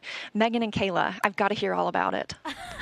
Well, if you're just joining us, welcome to NASA's Kennedy Space Center, where we just watched Artemis I launch, our first step towards our next adventure into deep space. As Leah said, I'm NASA's Megan Cruz, and this is NASA astronaut Kayla Barron.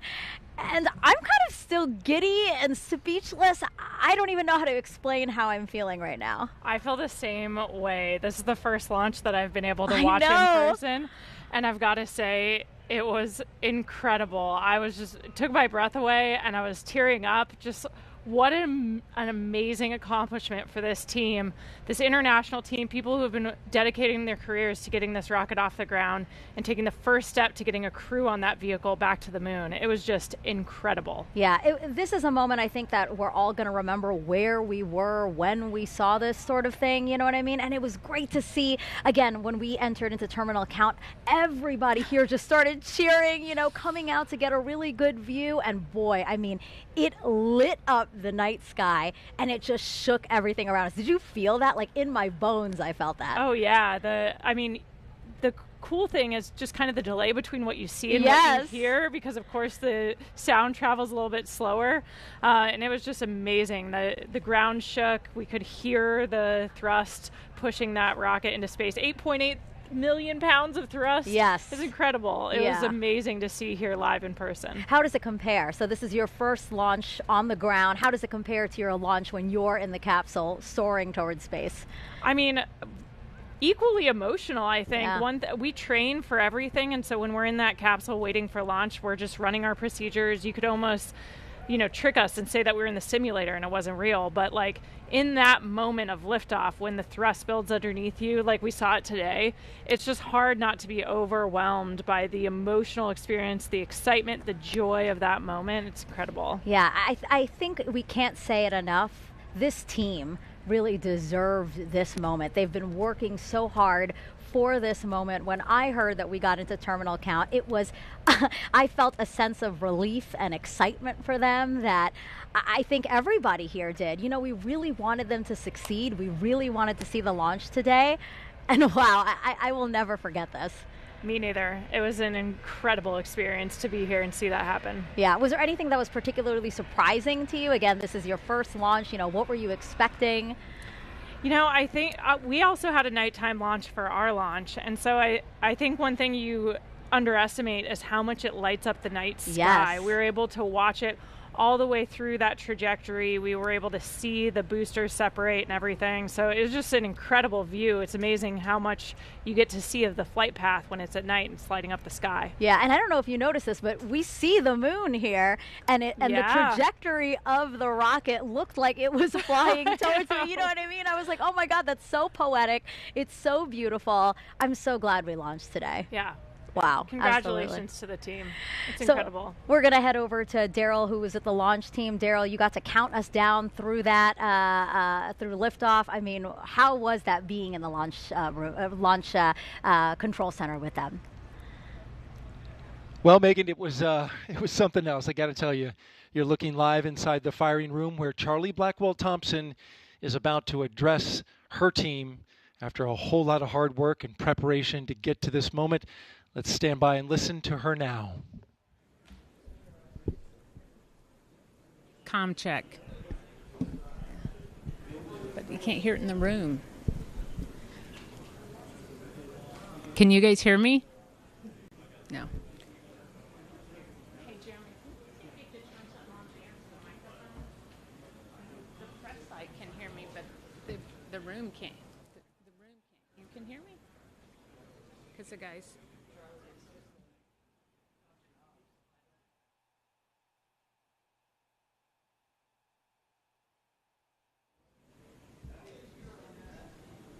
I don't know what he's telling me to do.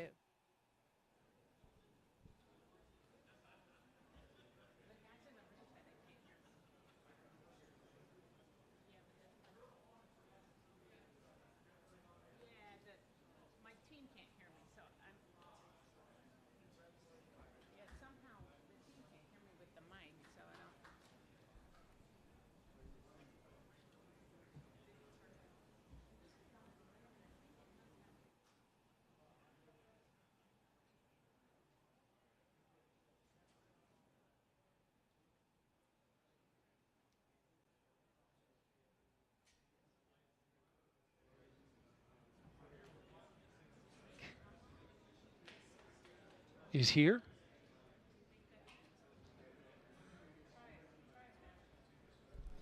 Can you guys hear me? Pam Melroy. Oh, there we go.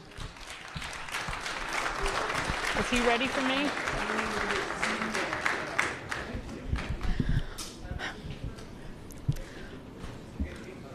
Well, for once, I might be speechless. So you guys know I have talked a lot about appreciating the moment that you're in. And we have worked hard as a team. You guys have worked hard as a team for this moment. This is your moment.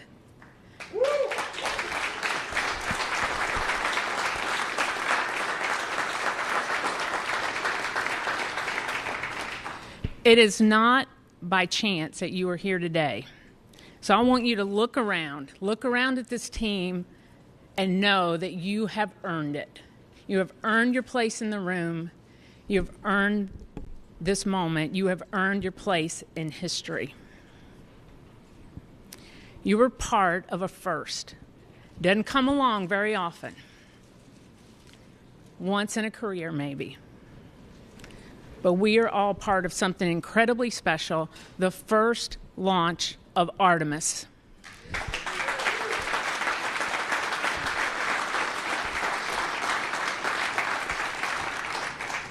The first step in returning our country to the moon and on to Mars.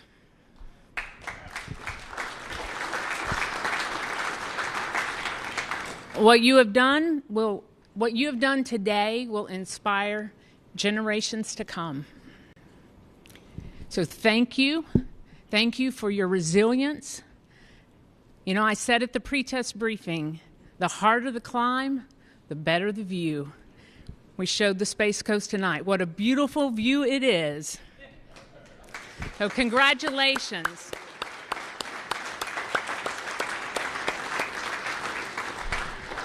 So we got a couple of traditions here in launch control. And the first one is when you're in the position for the first time, you get a tie cutting. And so I have my launch director scissors. And I'm going to get my tie cut by a couple of legends that are here. And then anyone who wants their tie cut will be making the rounds in the firing room. You got your console chiefs. If they want to do it, that's fine. If you want me to do it, you might have to wait a little while, but I'll stay all night if I have to. It'll be my pleasure to cut ties. So I'm going to take care of mine, and then I have one other presentation that I want to make this evening.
landing a man on the moon and returning him safely to the Earth. Tranquility Base here. The Eagle has landed.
(1:47 a.m. Eastern). Let's take a quick look at that launch.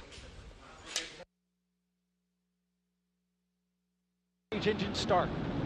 3, 2, 1. Boosters in ignition.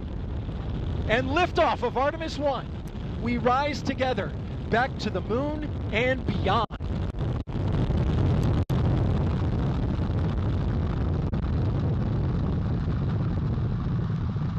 All 4 RS-25 engines on the core stage and 2 solid rocket boosters now propelling the vehicle at 128 miles per hour. Hearing good control on the roll from teams in Mission Control Houston. All good calls so far. Now 30 seconds into the flight of Artemis I. First milestone will be for the vehicle to pass through max Q at about 1 minute and 9 seconds into launch. This is the greatest period of atmospheric force on the rocket.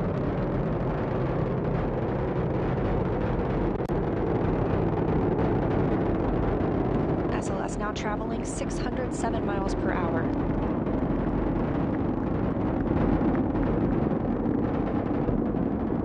You're looking at 8.8 million pounds of maximum thrust. Quiet here. And there you did see a replay of that launch of the Space Launch System, which blasted off from the Kennedy Space Center at 12:47 a.m. Central.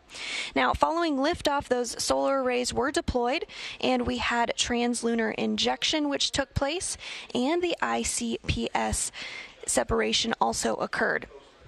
Now, just a short time ago, Orion conducted the first trajectory adjustment burn and completed a checkout of the orbital maneuvering system, or OMS engine, and all went smoothly during that 30-second burn. Orion is continuing its journey to the moon, and we are anticipating views shortly as part of an Imagery event. Now, as you can see on your screen, Orion is over 55,500 miles away from Earth, now 9 hours into its flight, but still 204,000 miles away from the moon. Of course, that distance will get less and less over the next few days, and at closest approach, Orion will be about 60 nautical miles above the surface of the moon.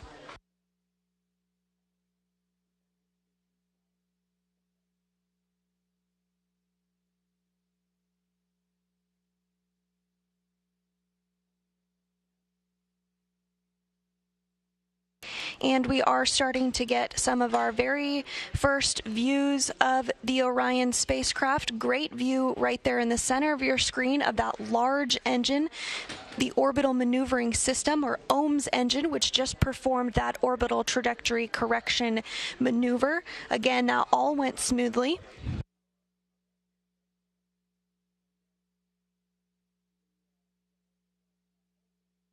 That OMS engine is the main engine and is a repurposed Space Shuttle Orbital Maneuvering System engine that has flown in space 19 times during Space Shuttle flights ranging from 1984 to 2002.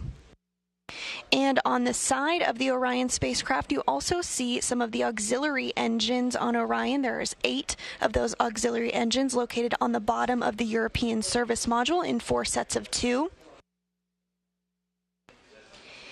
These are fixed at the bottom to provide trajectory corrections and as a backup to that main engine, the OMS engine. Each of those auxiliary engines provide about 100 pounds of thrust. And there are also 24 smaller engines grouped into 6 pods on Orion, which provide attitude control. They can be fired individually as needed to move the spacecraft in different directions and rotate it into any position. So in total, the service module has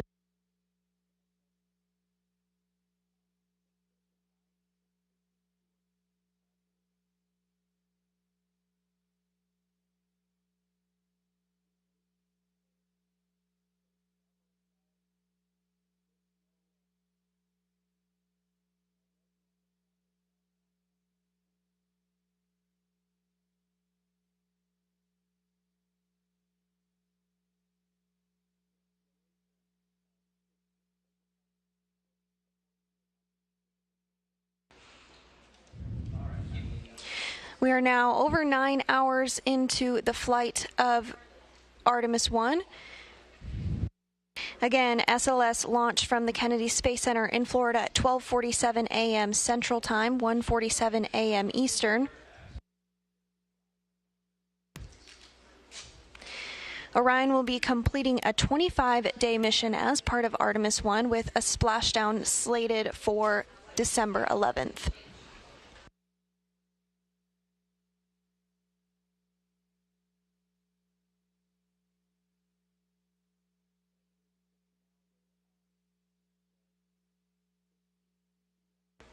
Continuing to get some views of the orbital maneuvering system, or OMS engine, as well as those auxiliary engines.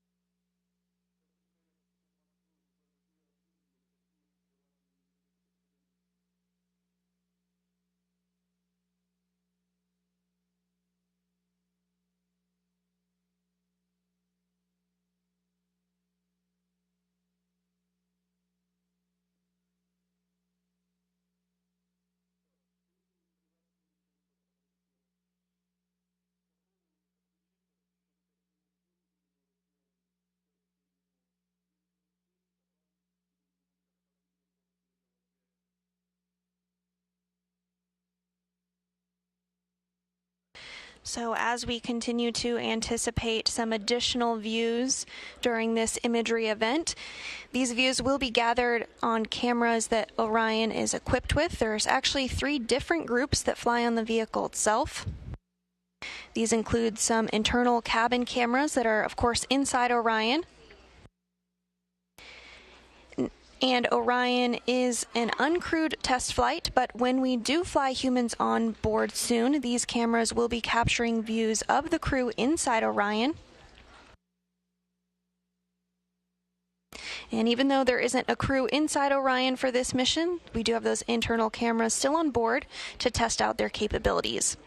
And there are also external cameras, and those cameras are mainly used for flight test objectives, or FTOs, in critical mission phases to check out how the vehicle is operating and performing.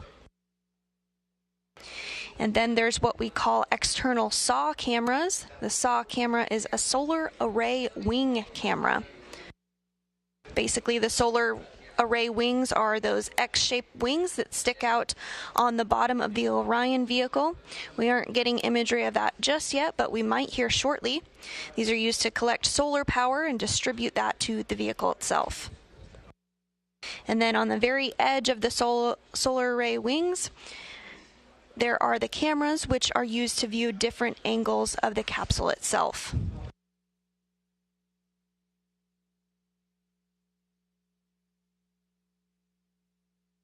The SAW cameras can be rotated to get a different view and perspective from the camera.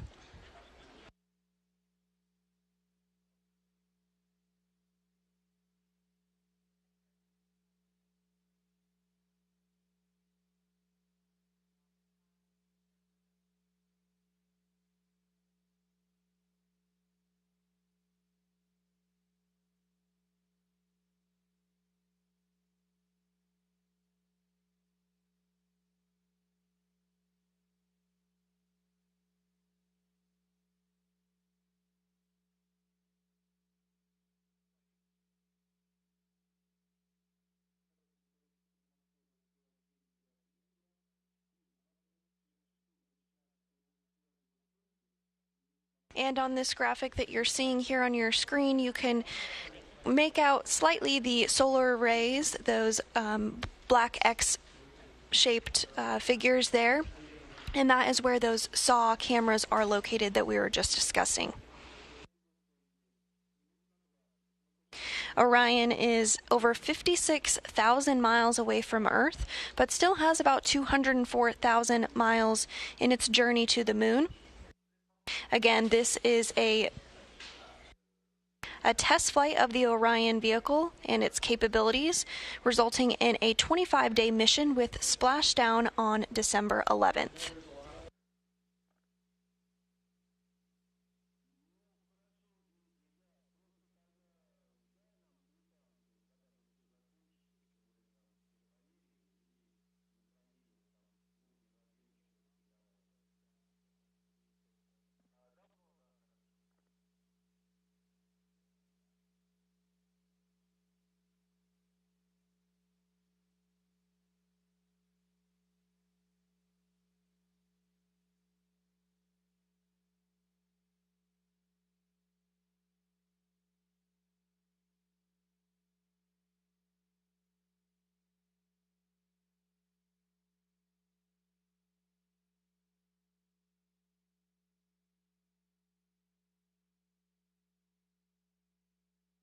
The team here in Mission Control Houston continues to support, and here shortly the team will ensure that the SAW or solar array wing cameras are positioned correctly as we anticipate imagery here a short while from now.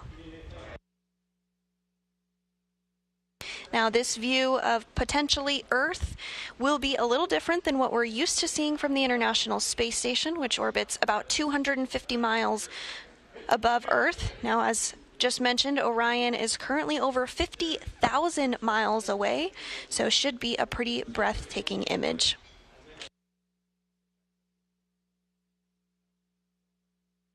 Now, of course, throughout the coming days, we will expect to see the Earth grow smaller and smaller, and the Moon grow larger in the field of view as Orion approaches its destination.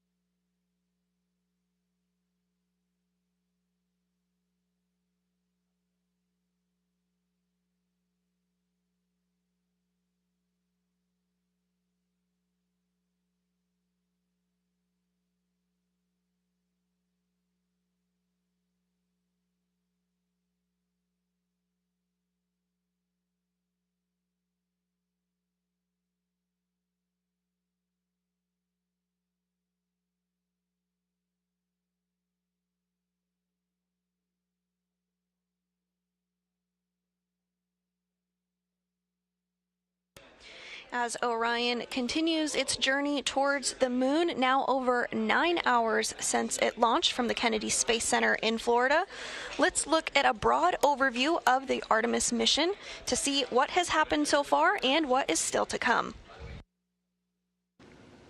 Welcome to the moon board. We got this just in time for the first mission in Artemis, Artemis I, so let me use it now to take you through. As always, we're going to start off with a launch. In this case, 4 RS-25 engines ignite, 2 solid rocket boosters sending SLS and Orion skyward. On the way uphill, a couple of jettison events, things coming off of the rocket. One of the most visual will be these 2 solid rocket boosters coming off about 2 minutes into the flight after all of their propellant's gone.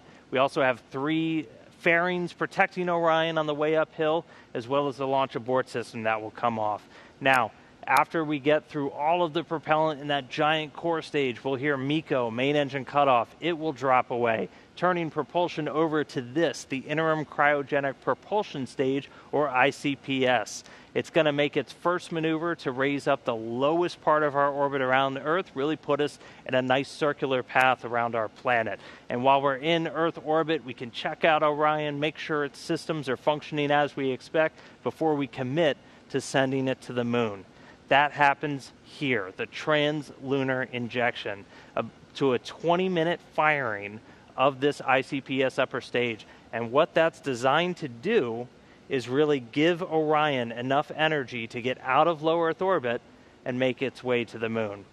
Shortly after that, the ICPS will separate. Its job pushing Orion is done. It has a couple of secondary payloads in here, some CubeSats that it'll deploy, ultimately sending itself on a path around the moon before it escapes and goes into orbit around the sun. Meanwhile, Orion, though, continues on its journey.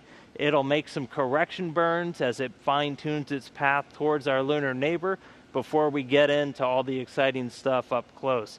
We'll dip in for a 60 nautical mile flyby of the lunar surface using the engines on the European Service Module to push us around and into distant retrograde orbit, or DRO. That's this dotted line that you can see up here. This is really where we're going to learn about Orion while we fly around the moon, about 38,000 miles off the lunar surface. And we call it retrograde as the moon is heading in that direction. Orion will be heading in this one, opposite retrograde.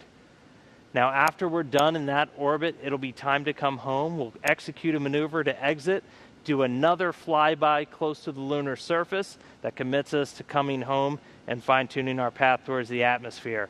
We'll make any correction burns on our way back as necessary before it's time to re-enter the atmosphere. Now, before that can happen, we'll have a spacecraft separation event. The service module, its job is done. It breaks away, ends up burning up in the atmosphere after carrying Orion to the moon and back. What this does is reveal the heat shield, the large structure on the base of Orion. Testing this is our #1 goal for the Artemis I flight, because when we come back from the moon, we're going to be moving at 25,000 miles an hour. That's 8,000 miles an hour faster than when you come home from the International Space Station. And what that's going to cause is this to heat up to about 5,000 degrees Fahrenheit. That's half the temperature if you were standing on the surface of the sun. So things will be very hot, but that heat shield does its job to protect the Orion capsule, which will be bringing our astronauts home at the end of these future missions. After we're through that fiery re-entry, parachutes deploy, Orion splashes down in the ocean.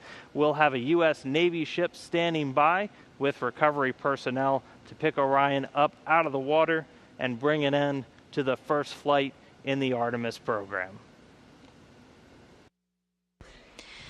And if you're just tuning in with us, Orion launched from the Kennedy Space Center in Florida at 12:47 a.m. Central, 1:47 a.m. Eastern, and is on its way to the moon. Following translunar injection and the first orbital trajectory correction burn earlier this morning, Orion is now over 50,000 miles away from Earth, and we're beginning to see imagery from Orion, most notably of the large main engine on the European Service Module, the OMS, or Orbital Maneuvering System engine.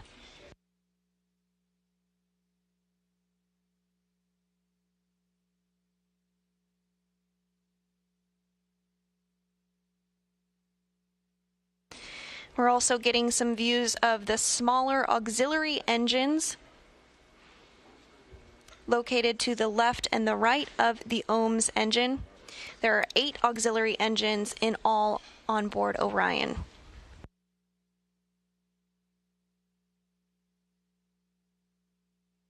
Now again, that main engine that you're seeing, the largest engine, the Orbital Maneuvering System engine, was used just a short time ago to perform a burn that lasted about 30 seconds. All went smoothly during that burn.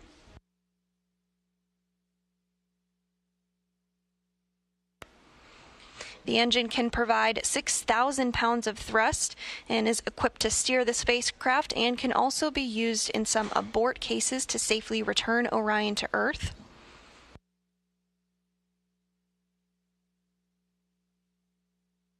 This engine that you see in the center, the module there, flew on 19 space shuttle flights, beginning with STS-41G in October of 1984 and ending with STS-112 in October of 2002.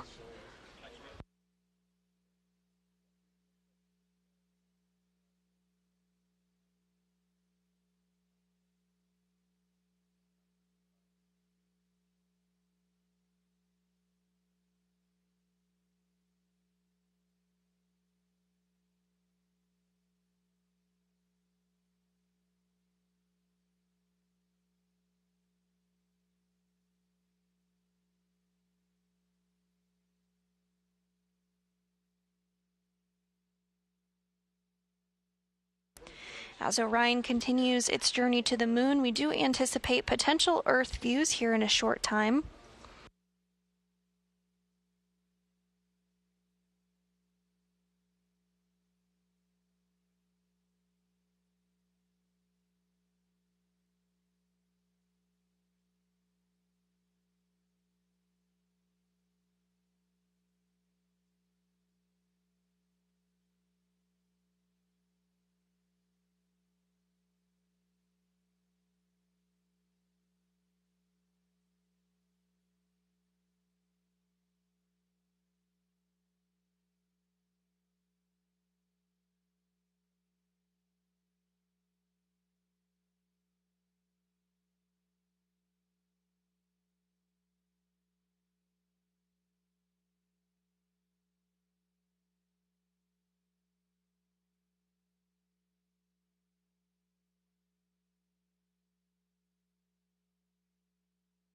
At this hour, now 9 hours and 19 minutes since launch, Orion is 57,000 miles away from Earth, closing in on the moon, 203,000 miles away. In this animation, you can see the SAW, or solar array wings, as they are being oriented in anticipation of this imagery event.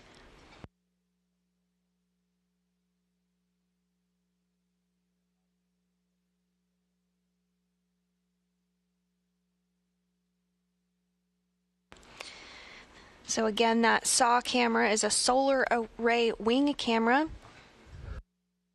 The solar arrays are that X-shaped wing that sticks out of the bottom of Orion that you can see on your screen there. They're used to collect solar power and distribute that to the vehicle itself. And on the very end of these wings are cameras which can capture different views of the capsule itself.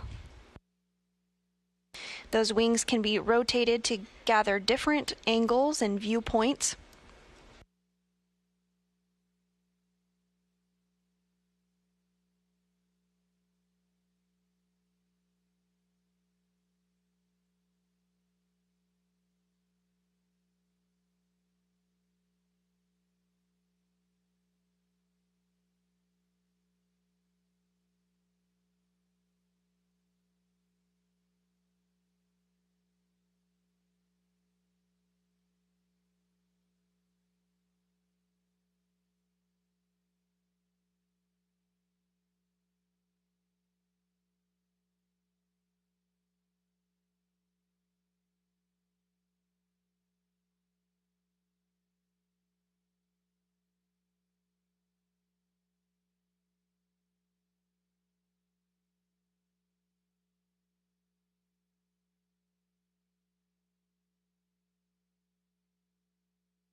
The team here in Mission Control Houston is continuing to ensure that the solar arrays are positioned correctly for the upcoming imagery event.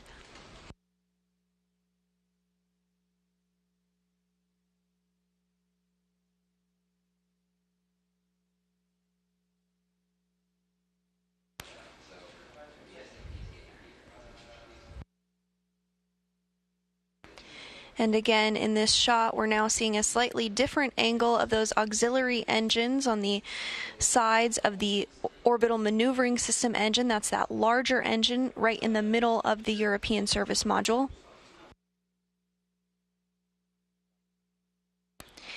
And we are actually seeing a little bit of movement in the solar array wings 2 and 3 in anticipation of the Imagery event.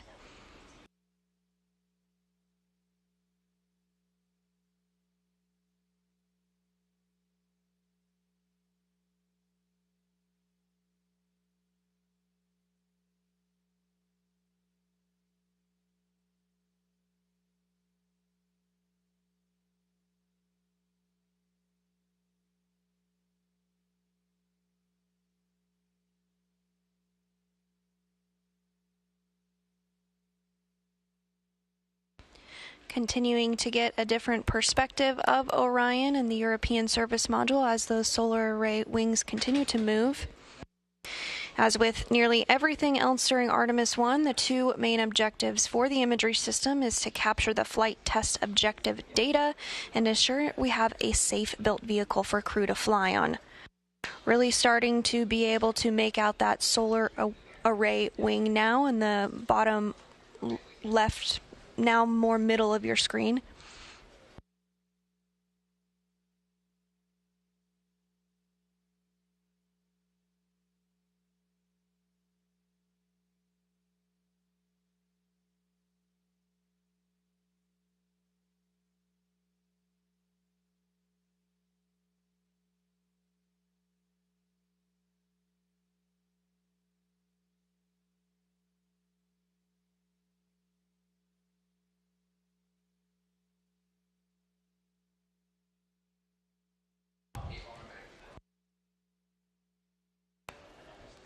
And you're seeing there on your screen our first Earth views.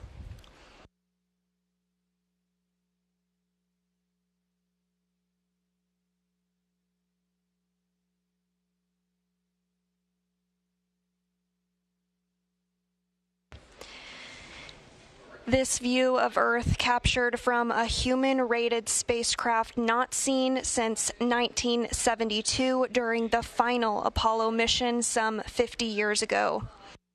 The views of our blue marble in the blackness of space now capturing the imagination of a new generation, the Artemis generation.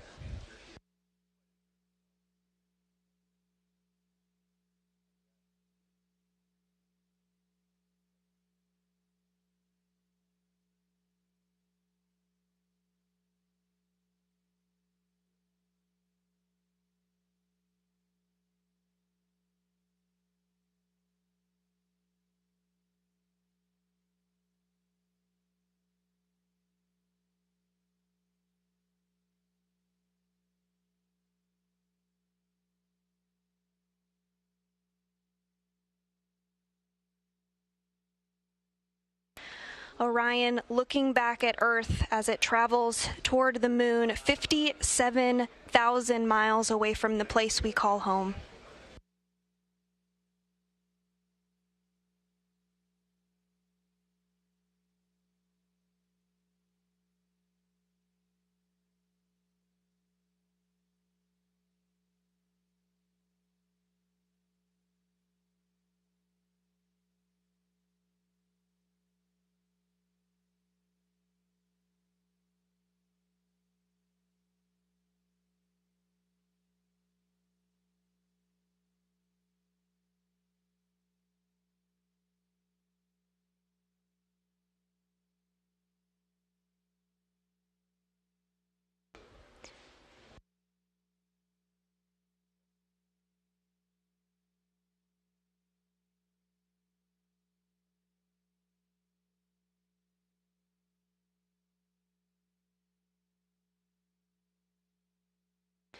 And as we continue to marvel in this spectacular image here in Mission Control Houston, you have a great view of the Orbital Maneuvering System, or OMS engine, that main engine on the top left of your screen there that was used an hour and 43 minutes ago to perform the OTC, or outbound trajectory correction maneuver, as well as a few of the auxiliary engines on the bottom of the European service module, flanked by the solar array wing on the right portion, right above the Earth on your screen.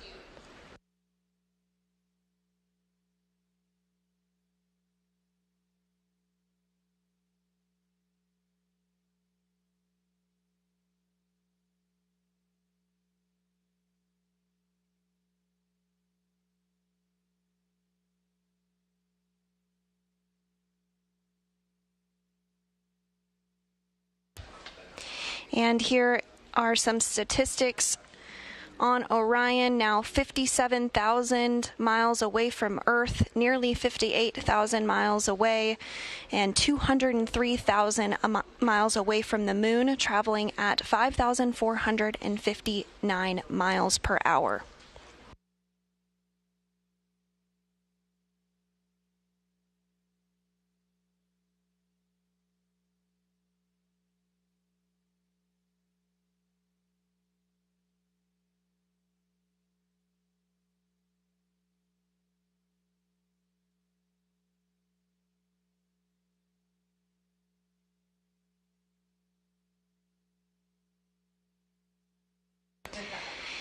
If you're just tuning in with us, you're looking at a breathtaking live view of the Earth from the Orion spacecraft as it makes its journey to the Moon.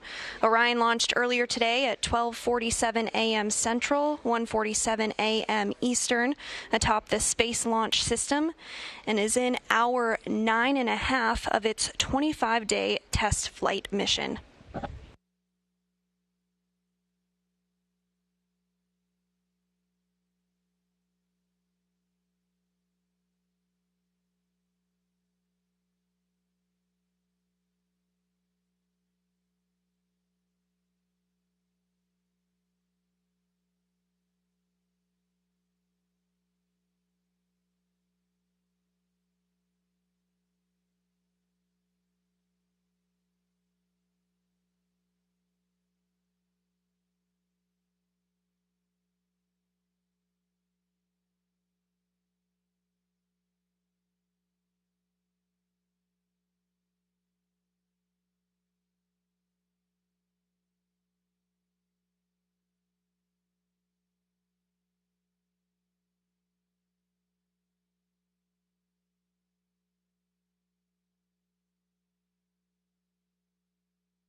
We are continuing to get these views of Earth from the solar array wing camera.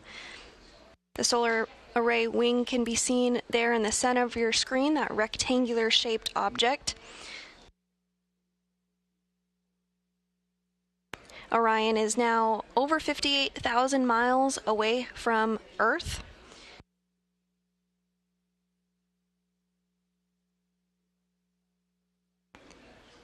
And you can see there the X-shaped figures on your screen. Those are the solar array wings themselves, which were where the camera views we were getting were from.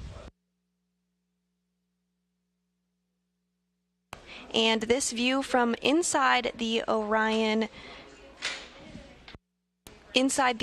vehicle. This is a uncrewed test flight, but on the left of your screen there we do have one of our purposeful passengers, our Moonikin, who is wearing the Orion Crew Survival spacesuit. This will be the spacesuit that will be utilized by astronauts when they launch to the Moon on Artemis II.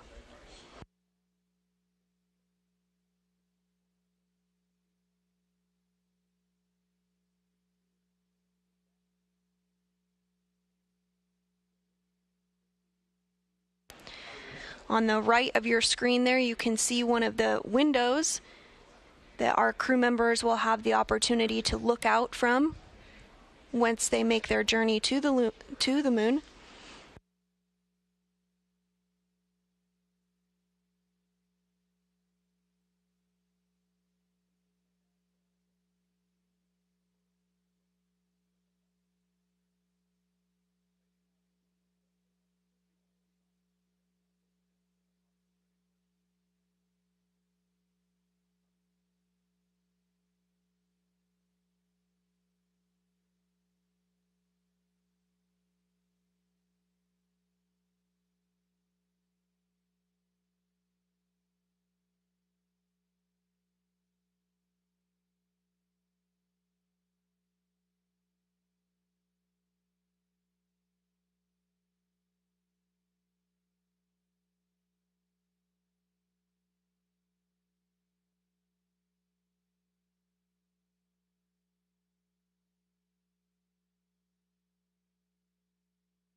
Again, if you're just joining us, you're looking at an in-cabin view of the uncrewed Orion vehicle.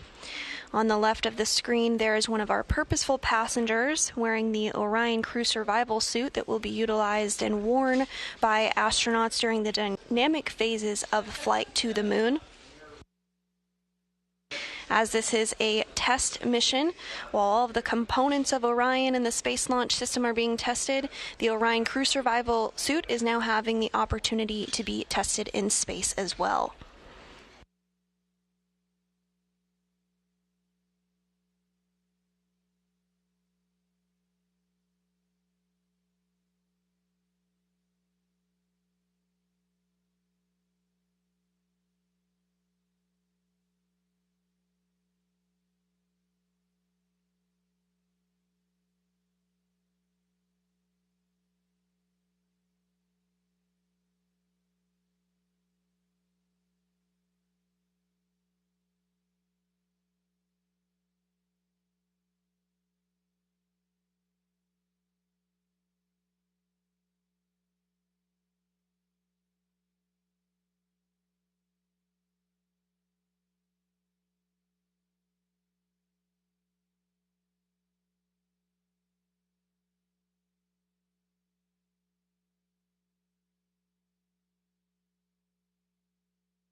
We're continuing to get in-cabin views inside the Orion spacecraft.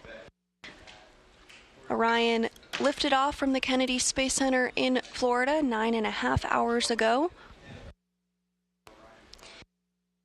as part of a 25-day test flight around the moon and into deep space. Orion is slated to splash down on December 11th.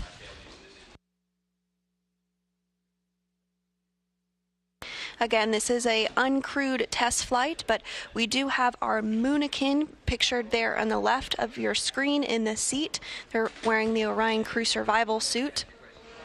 This is the spacesuit that will be worn by our crew members when they fly inside Orion during dynamic phases of flight.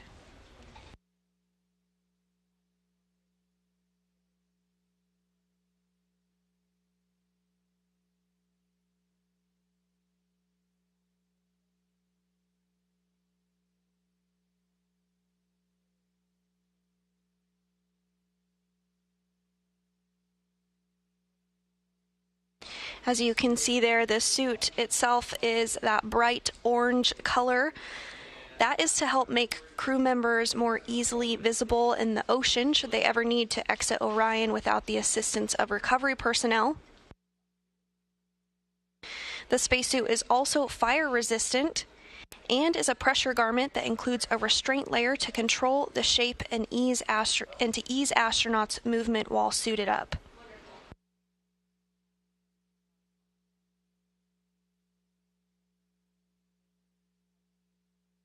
The suit also has a thermal management system to help keep astronauts cool and dry, and a liquid cooling garment that's worn underneath the suit. The Orion suits will be custom fitted for each crew member to accommodate astronauts of all sizes. And the gloves will be touchscreen compatible to work alongside the systems inside Orion.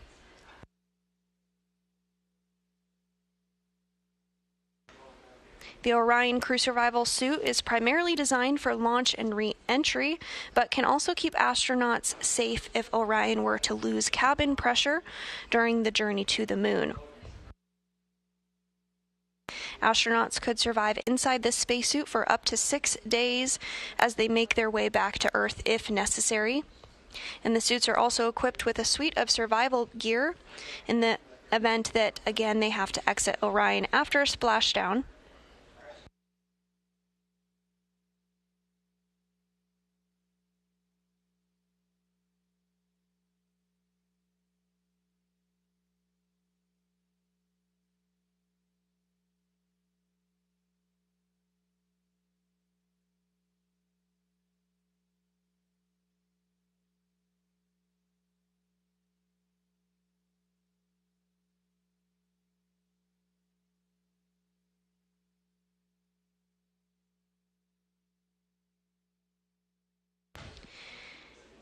And as we've mentioned, Artemis I is an uncrewed test flight of the Space Launch System and the Orion vehicle. So the Moonikin you see on the left of your screen there does not have a human inside of it, but it does actually have a name. The Moonikin's name is Campos and is dedicated to Arturo Campos, who was a key player in bringing Apollo 13 safely back to Earth.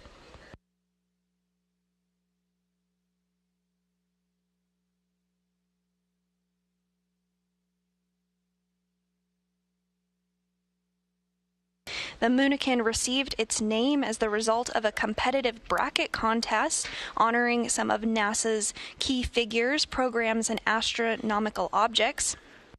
NASA received more than 300,000 votes, and the winner was Arturo Campos.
And with the first live imagery views of Earth from Orion, that will wrap up our coverage for today.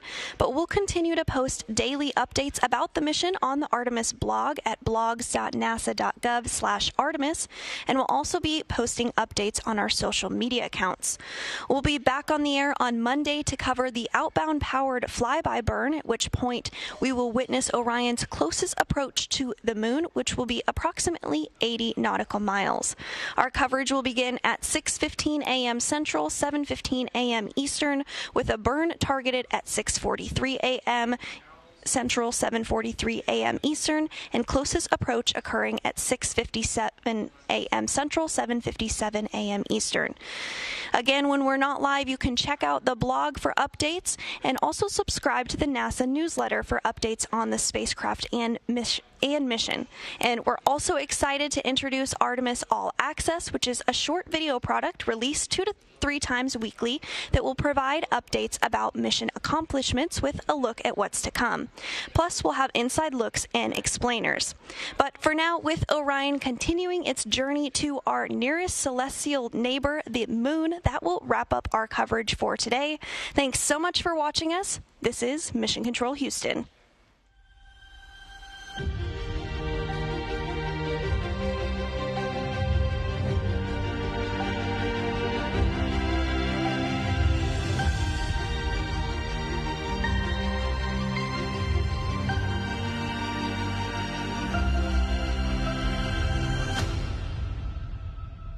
Well, in my left hand I have a feather. In my right hand a hammer.